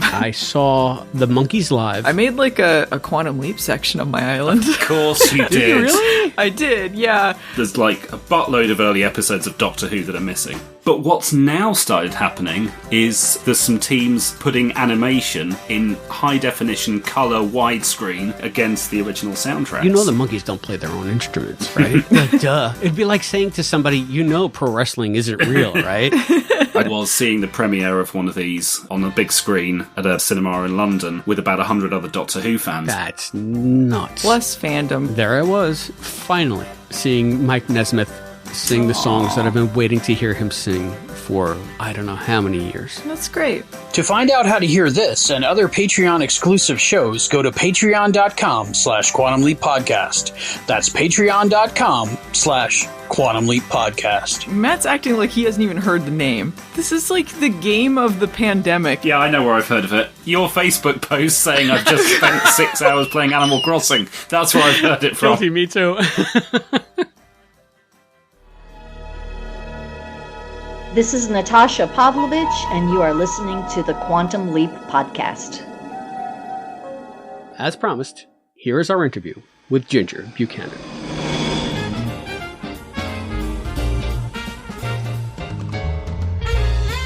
Welcome to the Quantum Leap podcast, Ginjer. Thank you. Glad to be here. Well, I am especially thrilled to speak to you. It's been a while since we've spoken. It's been a while since we've spoken. See, I'm a little nervous talking to you. How weird is that? But in case listeners out there don't know, Ginjer is the person who gave me my big break as an author. She was the editor in charge of the Quantum Leap novel program at Berkeley Publishing. And Ginjer, can you tell me a little bit about the genesis of the novel series, how it all came to be? Well, at the time, Putnam Berkeley was owned by MCA, Music Corporation of America, which also owned Universal. And that included both the television and movie division. And we did tie-ins for them regularly, often at their direction. Thus, we did the tie-ins to the abysmal Steven Spielberg's Earth 2 and the one with the dolphin. And I had a person in licensing that I dealt with regularly. Her name was Virginia. I can't remember her last name. I approached her because I was a big fan of the series, and because of the episodic nature of it, it was an obvious choice for novelizations because you could just fit freestanding stories into the general idea. So I approached her, and the initial contract was for 3, a novelization and 2 original novels. Okay, so this is where I guess Ashley McConnell comes in. Yes, Ashley was a friend that I knew, and I knew she was a big fan of the show. And she had written some, as I recall, fantasy novels. She lived at the time in the Southwest, some fantasy novels set in that part of the world. So I approached her. I see. If I could just back up for a second, I wanted to maybe just get a little bit broader in the sense that when you were dealing with NBC Universal, how active were they in developing the editorial vision for the series? Did they give you like parameters of what you could and couldn't do? Were they really involved in it, or did they leave you pretty much to your own devices? Well, for good or ill, I embarked upon this project kind of towards the end of the run. And again, for good or ill, I'm sure that anyone that knows Quantum Leap knows that Don Belisario had a falling out with Universal. Mm-hmm. He actually, I think after Leap was over, he had a production office on the Universal block, and he actually moved. So subsequent Belisarius productions were not from Universal. So quite frankly, nobody cares. I mean, it's never the licensing department that gives you trouble. It's the creatives. It's the showrunners. It's the people who control the content. And that can range from, just do what you want, which again became the fact with Quantum Leap, to we have to see everything in every stage. Mm-hmm. And I've had those kinds of projects too. But with Quantum Leap, I was fortunate in the sense that Belisario, having gotten disenchanted, he basically just walked away. So I did have to send all the proposals to the licensing office, but they never questioned anything. Wow. Okay. So being that you were left basically to your own devices. Indeed. This is why I'm particularly fond of this project. I guess that's unusual in itself. So it is very unusual. The Trek has varied from year to year because Trek has been around for so long. I have no idea what's going on now but sometimes they cared, sometimes they didn't. I can tell you stories about other tie-in projects, not necessarily mine, but Quantum Leap, I knew myself from doing licensed product what the parameters had to be. And I only forwarded proposals that I was sure would meet those criteria. But because there was nobody second guessing, I was able to do books that actually were prequels and sequels to actual episodes, as you know. And that's unusual. Right. So, I mean, that kind of ties into the next question I had.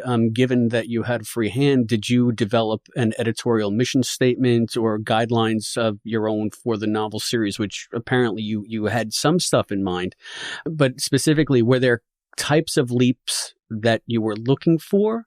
Were you more interested in maintaining the flavor of, say, like a traditional episode, even if it was a sequel or a prequel? Or were you more interested in expanding on the possibilities within the larger Quantum Leap universe? I would say the former. I wasn't looking to, they themselves, if you will, broke new ground in the final season when Sam jumps back on his timeline, which had never happened before. And there was certainly more leaping into historical people. Those actually, although I love the Elvis episode and I love the one where he is Marilyn's driver, those actually to me were not the most interesting episodes. So I wasn't necessarily looking for proposals of that nature. Did I ever put anything down on paper? I don't think so. If I had, you probably would have seen it since you wrote Run of the Novels. But as you also know, I went to a lot of the specific fan conventions and got a lot of the fanzines. And when I talked to people, I said, this is the difference between writing a fan story and writing an authorized novel. This is what you can and can't do. Mm-hmm. So I had it in my head. I'm not sure I ever put it down on paper. Yeah, if you had a Bible or guidelines, I don't recall. I mean, you might have sent them to me in a letter or an email or something like that. But beyond that. And that gets to another question that I had. As editor of the series, you were very receptive to working with new and unpublished authors. I mean, I'm a perfect example. And this is really unusual in publishing. Can you tell me why you were so keen on working with the fan community? And do you think that having the free hand that you did sort of helped you do that? To answer the second part of the question first, no. When you're sending something into a licensor, by and large, they don't. But I mean, if somebody has done a lot of licensed work, they're going to assume you can meet the deadlines and things like that. But they don't much care. I mean, occasionally you'll get somebody that, like some famous name author, wants to do a tie-in novel, and presumably the person, if they're famous enough, the licensor will know them. But basically, licensors don't care who's writing the books. I know that's a terrible thing to say, but it's true. The first part of the question is that, in fact, I was actively looking for people who were fans of the show. Now, if some of them happened to be professional writers, which was true of Ashley, which was true of Sandy Schofield, who is Dean Smith and Chris Rush, both of whom are professional writers, Melanie Ron. There are a few people who were fans of the show. And in many instances, once the program was up and running, those authors approached me because they wanted to write a Quantum Leap novel. But I really wanted people who knew the show, who could keep the flavor of the show, the flavor of the relationship between Sam and Al, and the mission statement, if you will, of the show. So the fan community came through, I think, remarkably well. So to go back to the first few books, that I guess Ashley wrote all 4 of the first novels. I guess, and that was simpler from the point of view of making a contract. Yeah. Yeah. Oh, okay. I got you. So why I ask is because since you were setting out this new series, did you collaborate with her to talk about the types of stories that you wanted to do for the first few books to help establish? No, she just came up with the... Yeah. Well, I mean, the novelization was obvious, but past that, no. I mean, and I don't remember specifically, but it's perfectly possible that she pitched 6 ideas and I picked 3, or something like that. Gotcha. And now we touched on the novelization before, but as far as I know, the novelization only came out on the UK editions, the box tree editions. Is that correct? No, I can hold it up and show you. That's what I don't have. Yeah, we have here Quantum Leap, the novel. But this was not, the novel was Carny Knowledge. This was an original story by Ashley. This was not a novelization of an episode. It's interesting you would mention that. This was the first of the Berkeley program, but I had not remembered. In the box of Quantum Leap novels, there are 3 box tree and 1 from Corgi that I had completely forgotten existed, quite frankly. And they would have done a separate deal with Universal. They didn't buy them from us. They bought them from Universal. I see. So, okay, Box Tree distributed them. They bought them from, but it was still your projects, the Box Tree ones. They were just picking up what you had already published. Yes. Yeah, now those are true novelizations. That's a novelization of the Private Eye one. Yeah. Portrait for Troyan and of Played Against Seymour. Yeah, I had nothing to do with that. That was a completely independent deal. I thought it made sense to start out with the novelization of the pilot. But beyond that, I didn't want to do just novelizations of the episodes. I see. So as the series got established with Ashley's first few books, what was the initial response and how did it evolve from there? Well, I counted up, and I think if you count the A to Z, there's like 19 with A to Z. Yeah. The fact that there were 19 meant they were selling well enough to continue. I mean, that's it in a nutshell. If it had not done well after the first contract, there wouldn't have been any more. I have a lot of novelization. Virtually the last thing I did before I retired, not the last author I bought, that was a guy named Mark Lantz, was the novelizations of Leverage, which was also on its way out. And that was only 3 books. And I did 3 Poltergeist novels and 3 Forever Night novels. And they always have an audience. It's the audience for the show. But the Quantum Leap ones sold quite well. And thus there were 19, including the, A to Z. Mm. When the novel series was launched, Quantum Leap was still on the air. It was still on the air, but I think it was the beginning of last season. I could look at the copyright date, but I didn't. Well, I think that you and I had discussed this personally when I first met you, but because the show was always growing and evolving, did that present any kind of unique challenges for you in your editorial process? And I guess the real question I'm getting at is, were you setting stuff down in the books that all of a sudden the show contradicted? I don't think so, Chris. Not anything I remember. Some of them were just completely adventures, like the Loch Ness Leap thing. I mean, that wasn't going to step on any canon.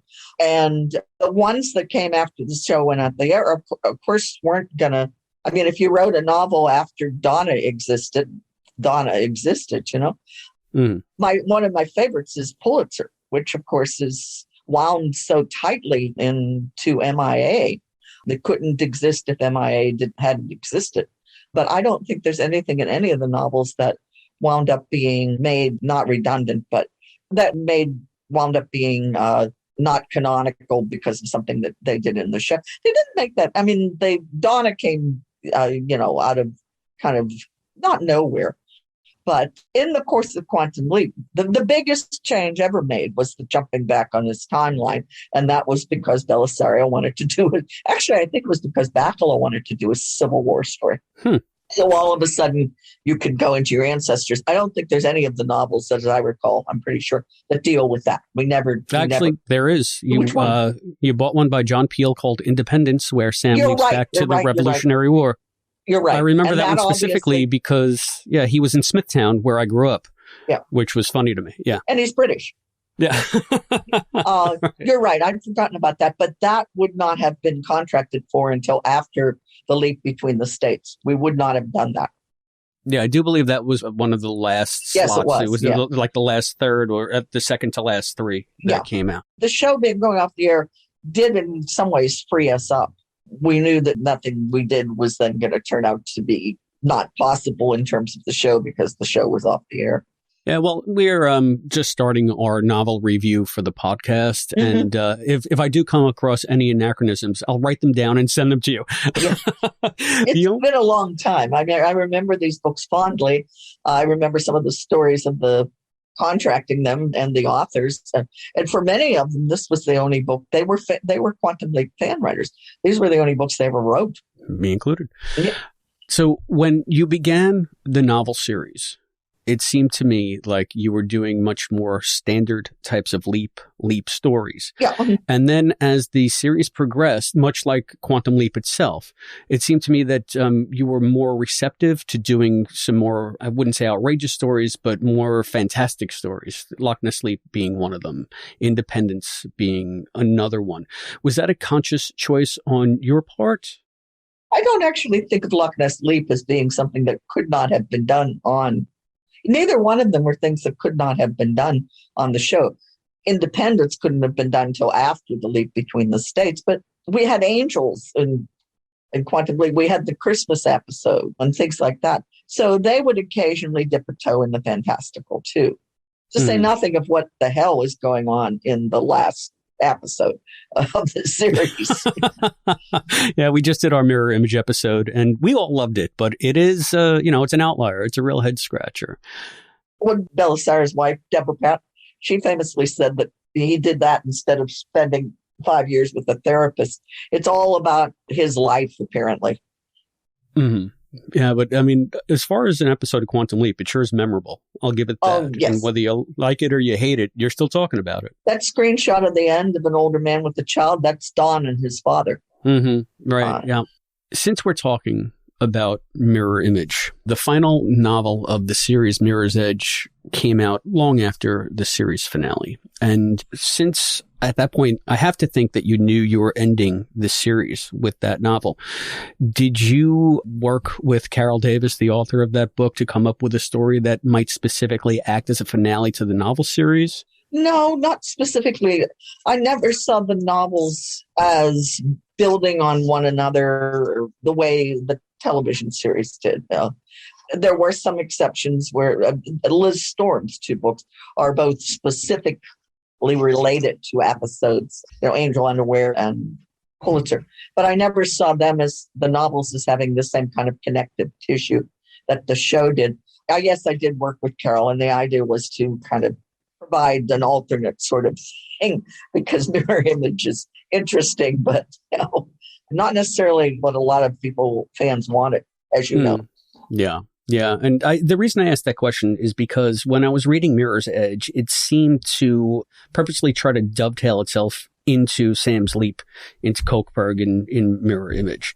It felt almost like a prequel for the finale of the series. Yeah. We wanted to fit it. I mean, yes, that was done with what had happened on screen in the same sense that Angel Unaware and Pulitzer are. Gotcha.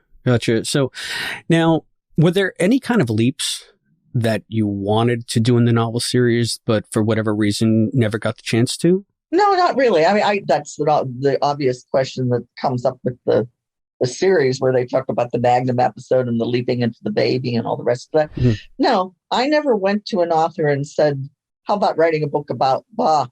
The ideas all came from the authors. I see. So I didn't say I would like to see a book about the Loch Ness Monster. That was Dean and Chris's idea. So there was nothing specifically that I wasn't assigning ideas. I was soliciting them. I see.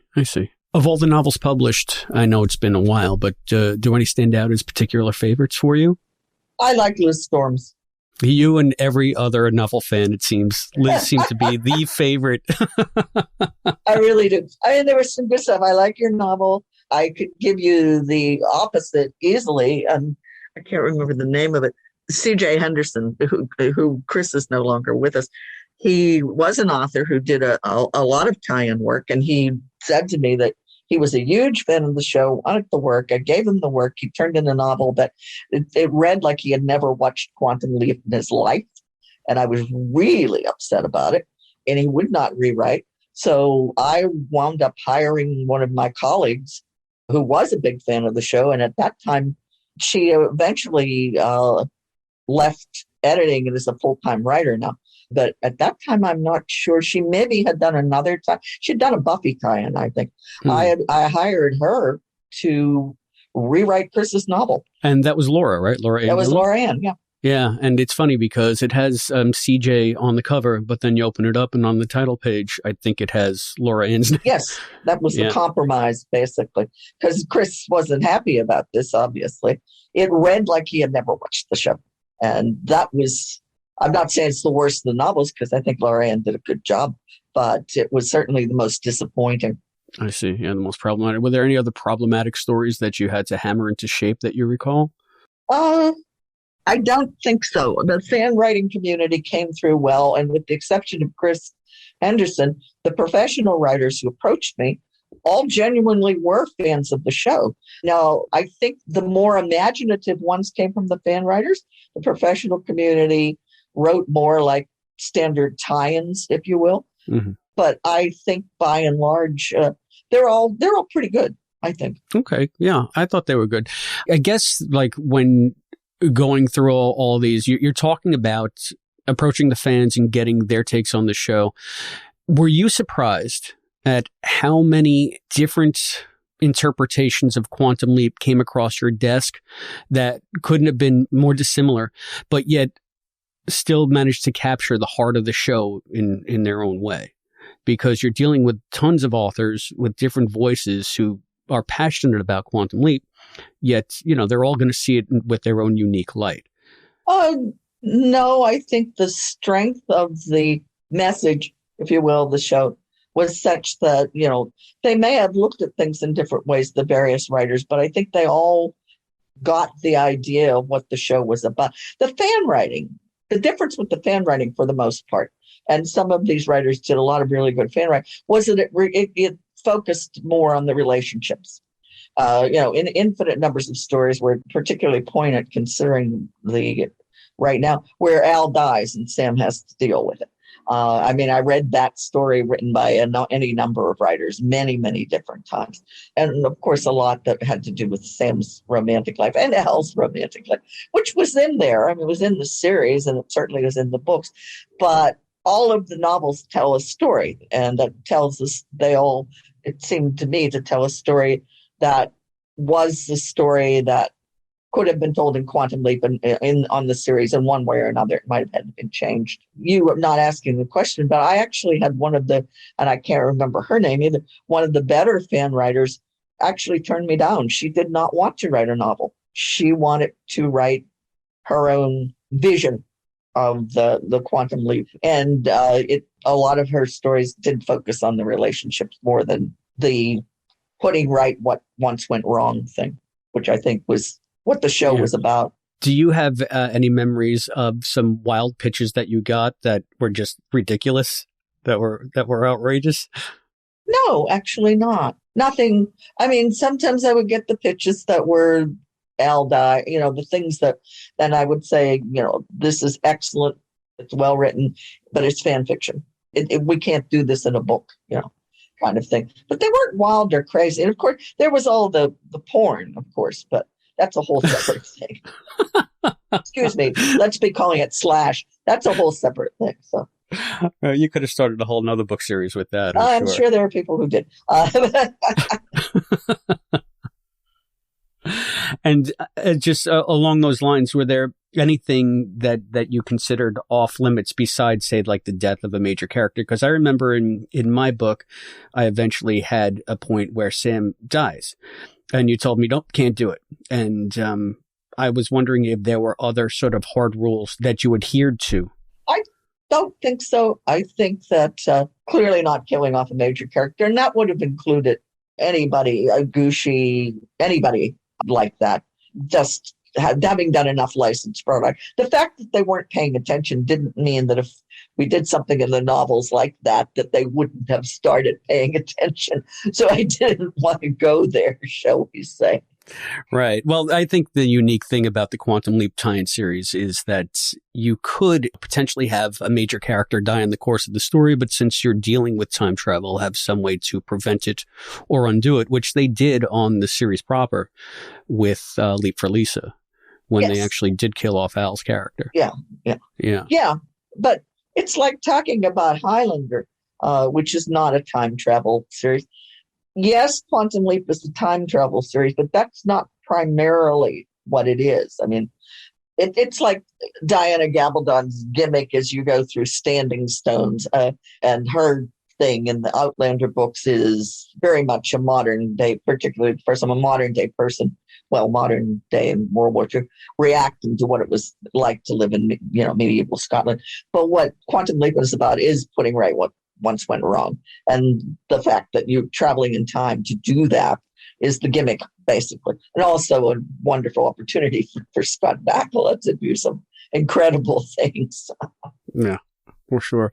All right. Well, were there any aspects of the novel series, any aspect, its inception, its execution, just stories along the way that you'd like to discuss that I haven't asked about? One thing that you haven't mentioned was the visuals, the covers. Oh, yeah. I was also fortunate in the fact that, with a couple of exceptions, they're all actual paintings. And we were given a lot of visual references. In many tie-in projects, this becomes a big problem because any actor that's used on the cover has to sign agreement and stuff. But this was basically two people, and they were fine with any of this. So they didn't have to approve every cover, which often happens. At one point in Trek, that was the case. Any cover that featured not a still from the actual episode, that had to be run by Patrick Stewart or Jonathan Frakes or any. We didn't have that at all. I mean, I had some sense when I knew what a book was about. I had some sense of what visuals I wanted. Like, for instance, Pulitzer. I asked specifically for, some stills from MIA. So I had some sense of what I wanted, and they were given to an artist, and they're painted covers, which is rare for tie-ins, actually. A lot of them are just the stills from an episode or screen grabs or things like that. So that was the other thing, that the covers have something to do with the book. I wrote a Highlander novel, and obviously Duncan is the protagonist, but the real protagonist is Fitz, is Roger Daltrey's character. So Fitz had to be on the cover. Well, there's only but so many episodes that Fitz is in. So we had to figure out which episode, which still to use. And it's a fine cover, but it has nothing to do with the book, which is about the gold rush in Alaska. I remember, I read it. Yeah. But it has Roger Daltrey on the cover. In these, there's something going on in the background, or there's a third head, or there's something like that actually has something to do with what's in the specific book. They all have Sam and Al, of course, but there's something else going on that's like the good Captain Kirk and bad Captain Kirk one. There's two Sam heads on the front of it. That's John Peele's. John Peele's is Independence. Okay, but that was which one that was the yellow one. I knew you were talking about CJ's, I think, when he leaps into CJ's, twins. That's right. Yeah, when he leaps into twins. So, thank you for actually opening up that can of worms. I want to know, when you do commission covers that are painted like this, number one, how long of a lead time do you need for something like that for an artist? Well, that's a question. These go much more quickly than a regular publication of a book in normal, because in normal, the run-up between the beginning and the final was about a year, but these go much more quickly. I'd say a couple months. And when you get the artist and you contract with the artist, how do you express to them what you want on the cover? Do you give them a synopsis of the story and let them run with it, or say, I specifically want this or these elements highlighted? There's an art director, so we, the editor, by and large, don't communicate with the artist at all. We communicate with the art director. And in the case of a tie-in thing, you give them visual references.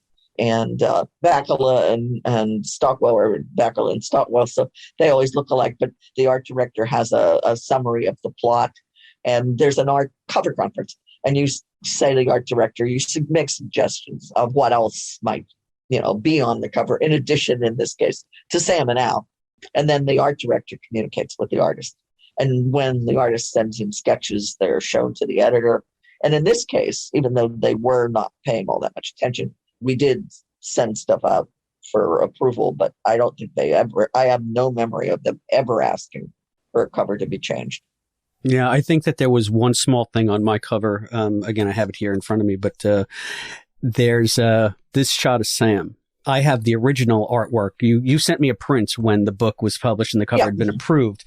And it's the full picture, not cropped for the cover. I'm going to get to that in a second. But Sam's hair is more wild on the original. And you said, I'm sending you this, but just when they do the cover, they're going to fix his hair.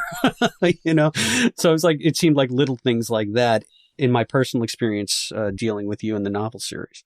One thing I wanted to ask you about, we're talking about the evolution of the series. When the series started, if you look at the novel and the first dozen books, I guess, it was a full cover, kind of like you'd see on like an old Star Trek novel or sort of that template. And then as the novels evolved, you went to sort of a much different layout. Yeah, that's just packaging. They thought, maybe to a concern that they were all starting to look too much alike kind of thing.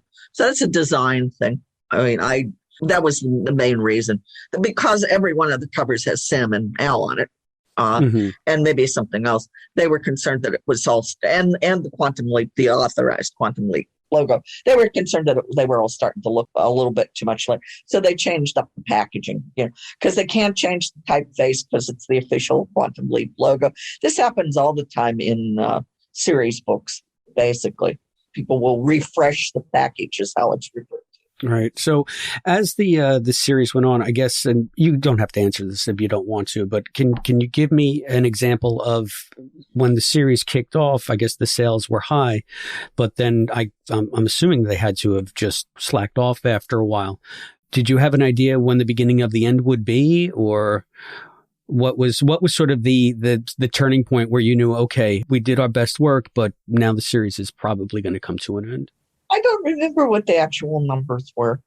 It would have had it would have had to do with the numbers, and the numbers clearly, print numbers and sales numbers. The numbers clearly must have started going down. That's a gradual thing. And I probably, at the point that I did the last contract, which was probably for 3 books, because they all tend to be 3 books, I probably knew it was going to be the last. It may have been that I don't think Universal asked for more money or anything.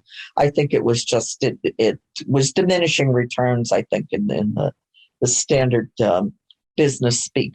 But it lasted. I'm not good at years anymore. It lasted a couple of years or more, longer than the actual series. So we were very pleased about that. I mean, the only program that's gone on forever and ever and ever, of course, is Trek. I mean, Trek has gone through bunches of iterations and things like that. But for a failed, basically, really, television series to generate a novel program of 18 novels and a guide is pretty remarkable, in fact. Yeah. And personally, I want to thank you for all the hard work that you put into it, because it enabled me to fulfill a lifelong dream. And it's funny. It's like you said that a lot of the authors were kind of one and done because they wanted to write a Quantum Leap book.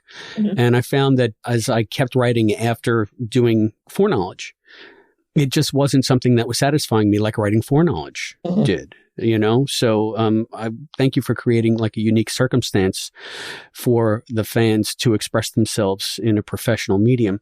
And also thank you for, expanding the universe in the way that you did, because it just gives us more to talk about and more to enjoy from a series that I don't think the series ended before it should have. But I'm glad that we have what we have with the TV, and I'm glad that we have the books to expand on that and to give us even more to enjoy about Quantum Leap. So thank you personally for that. I've often wondered if Belisario read them, because I think that there are ways in which the books, many of the books, are much more faithful to his concept of what the series was about than the last season. I mean, his bone of contention with Universal was the change. A lot of it was the changes they wanted to make. That's the evil leaper.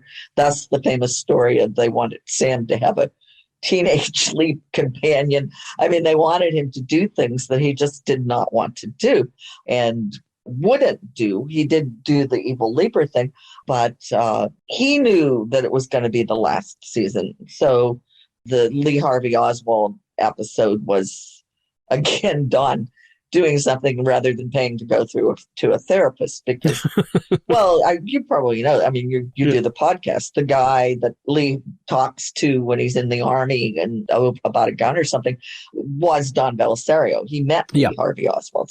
So he wrote some things, I think, that he was starting to do his own fanfic, I think is the way to do it, in the last season. I mean, he did the evil leaper because they wanted that. But some of that, some of the Elvis stuff and all that was stuff that Don just wanted to do. And he knew that it was going to be the swan song. So and they weren't objecting to it because Elvis, Marilyn Monroe, why would Universal and NBC object to that? But it wasn't his intent at the beginning. I mean, the Kiss with History things was as far as he wanted to go when it came to having quote unquote famous people. Mm-hmm. But, he just went full tilt in that direction in the last episode. But I think that the novels in a lot of ways were more true to his original vision. What the novels were doing were more true to his original vision than some of the last season episodes. And I've often wondered, I don't think I ever asked Deborah. I should have asked Deborah if he had ever read any of them. She had. So. Yeah, Deborah indicated to me that she had when I had met her. I had met her a couple of times. And the only time I met Don, I came with my book for him to sign it. And he looked at it. He looked down at the cover and he looked at my name tag and he said, "Oh, that's you." And I said, "Yep." I said, "Could you sign this, please?" No, the beginning and the end. But he hadn't indicated that he had read any of them, or there was no further conversation about my book or the books in general. Yeah, he obviously he knew they existed, even though he had left. But I was just curious about that. I know in the Highlander world that the actors have read some of the books, but of course there aren't 19 of them. Now you're jogging my memory, because I remember when, I think the last time that we saw each other in person, you had floated the idea, or at least maybe this was just something that you were toying with, but you said that you would have loved to have done an anthology with post-mirror image stories. Is that something that you ever considered seriously? Well, it wouldn't have been possible. And that may have been, I don't remember when it actually was, Chris, but I did do a project with Highlander called An Evening at Joe's. And it was the actors writing their characters. And actually, many people, like the principal director and the production designer and the sword master and things like that. And that may have been jogged in my head, some notion of that. Yeah, I think that would have been an excellent idea, but I'm not sure the licensing would have been available at all. And that really is fanfic, but authorized fanfic can be very good fanfic. Did you have any specific types of stories in mind for that, or were you just casting a wide net? I'm one of the people who's not sure exactly what was going on in mirror image. So I'm not even sure what a post-mirror image world would look like. It seemed to me that to be saying that Sam could choose where he would go and when. That was the gist of it. Yep. So then you get into having to get into Sam Beckett's head. Would he go the way of trying to not kill Hitler? Sam wouldn't kill Hitler, but going back and making sure that Hitler became a successful painter, or that Fidel Castro got his contract as a baseball player. Would that have been where his mind would have taken him? Or would he have gone for the little folk, the small, changing the lives of individual people, not changing the world, I guess is the way that would go. And I'm not sure I would know of an answer to that. But if you're doing an anthology, what you have is a bunch of authors, each of whom has their own answer to that question. I'm not sure what Belisario's answer would have been, actually. So. Yeah, it's something that we've discussed a lot on the podcast, and you just can't help, because it seemed that Mirror Image completely changed the parameters of the series. Absolutely, and again, then it becomes, where does Sam want to go? Mm-hmm. And apparently now he can leap outside his own lifetime, based on some of the unproduced scripts or some of the unproduced material that was in the finale script originally. So yeah, it's an interesting question. I was just curious about your take on it. I think that a novel like that would have been pretty awesome. Yeah, or an anthology, different people's getting into the head. I actually found the leaping on the timeline, back on the timeline, interesting, because then you open up, or forward in the Beckett's time or genealogy, which I gather was part of what might have turned into real science fiction, if you know what I mean. Yeah. And I think that would have been interesting to see. Yeah, it would have been interesting. But to me, the essence of Quantum Leap is stuff like, the first one time he becomes a woman, the commenting on the issues in a way, and in a very pointed and successful way, I think. Not keeping Hitler from starting World War II and things like that.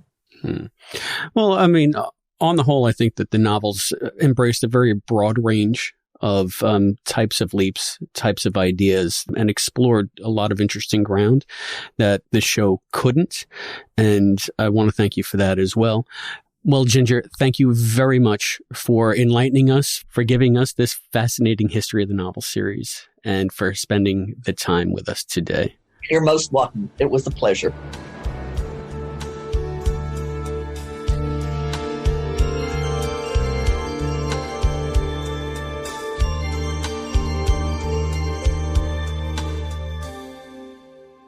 Guys, how terrific was that? It was so great to touch base with Ginjer again after all these years. Yeah, it was great to hear you talking to her got again. To catch up. Same old Ginjer. I love her. I mean, she was always so nice. She's so gracious. She was really like steel trap, like encyclopedic memory of just about everything regarding the book series and what they wanted to accomplish. And I'm so glad that we're able to get this insight because it does provide a much broader frame of reference as we read the books going forward. And I hope that the listeners get the benefit out of it that I got when I was talking to her. So again, thank you very much, Ginjer. You were so gracious with your time. And we really appreciate you appearing on the show. Thanks, Ginjer. Thank you. Well, all that leads us to a bit of feedback. And this one's a tiny bit longer than usual, guys. But if you don't mind, I think it's very apropos for this first book review episode of the podcast. We got an email from a woman named Nancy Henderson. Nancy used to run a con here on the East Coast called East Leap, and it was because of Nancy letting me into East Leap after the registration had filled up that I got to meet Ginjer Buchanan for the first time.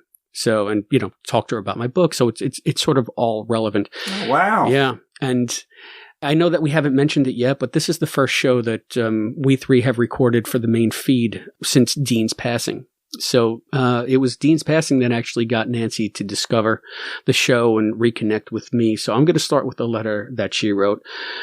She writes, "Hi, Christopher. I just stumbled onto your podcast. Hearing of Dean's death sent me reeling, and I wanted the comfort of the QL fandom. When I heard your name and voice, I suddenly remembered that we met before.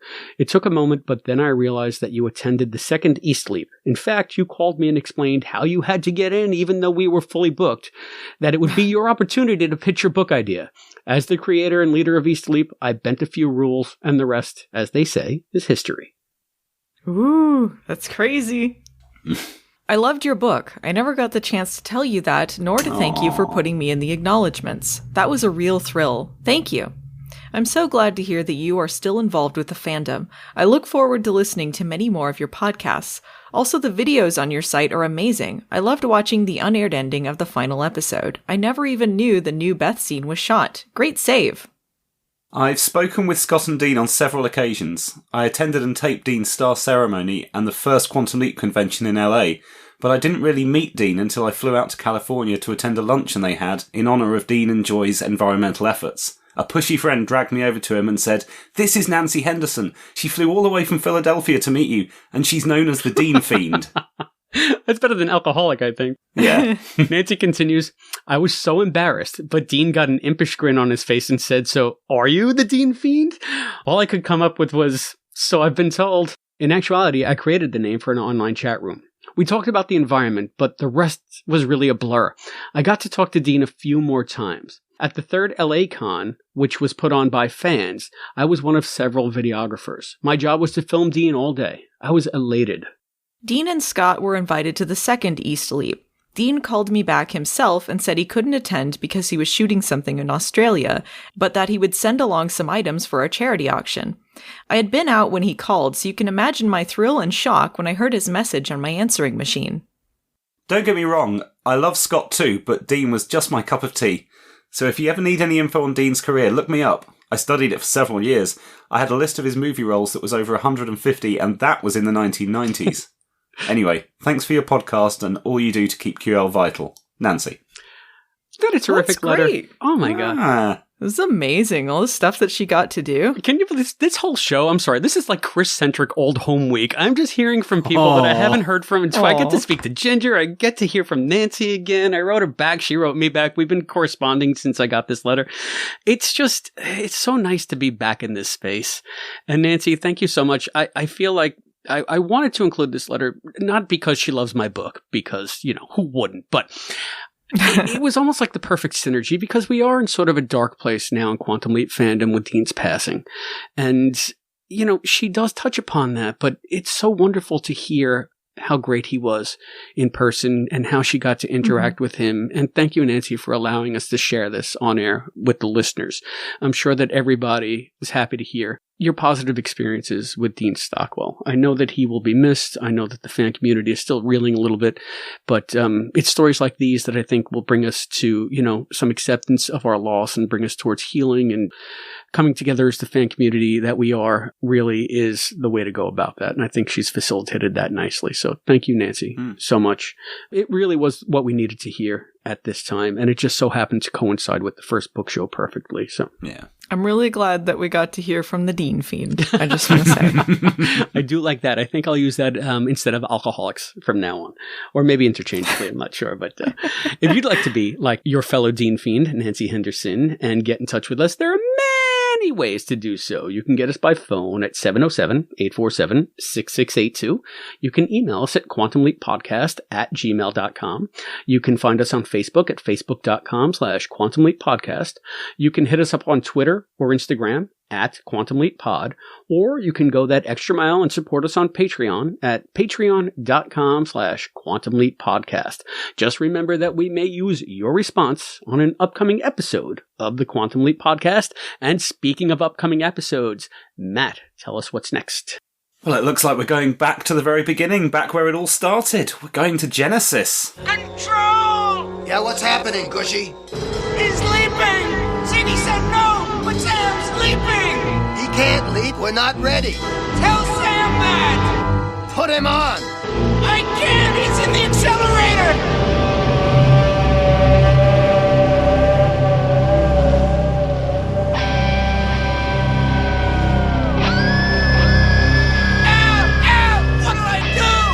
Nothing. Any interference could kill her. I'll be there in 2 minutes.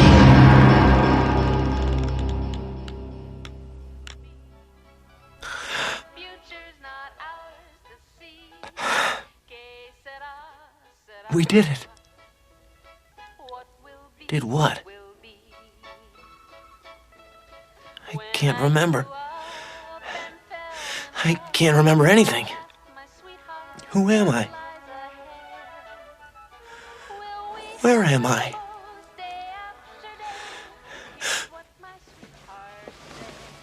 I'll put the coffee on, Tom.